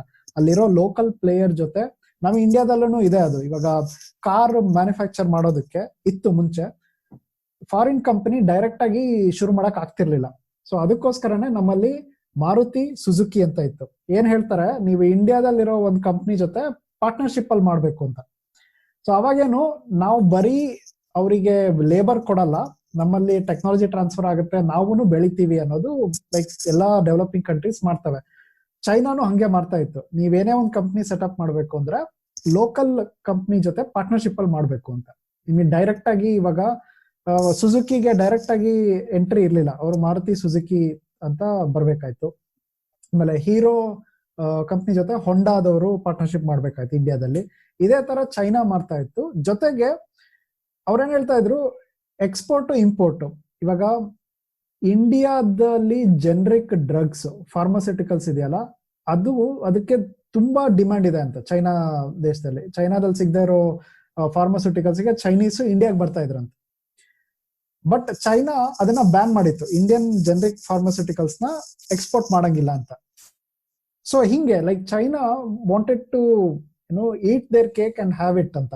ಅಂದ್ರೆ ಅವರು ಅದನ್ನು ತಿನ್ಲೂಬೇಕು, ಜೊತೆಗೆ ನನ್ನ ಹತ್ರ ಕೇಕು ಇರಬೇಕು ಅಂದಂಗೆ ಆ ತರ ನಡೆಸ್ತಾ ಇತ್ತು. ಅಂಡ್ ವೆಸ್ಟರ್ನ್ ಕಂಟ್ರೀಸ್ ಎಲ್ಲ ದೇವರ್ ಫೈನ್ ವಿತ್ ಇಟ್, ಯಾಕಂದ್ರೆ ಅವರು ವ್ಯಾಲ್ಯೂ ಚೈನ್ ಅಲ್ಲಿ ಕೆಳಗಡೆ ಇದ್ದಾರೆ.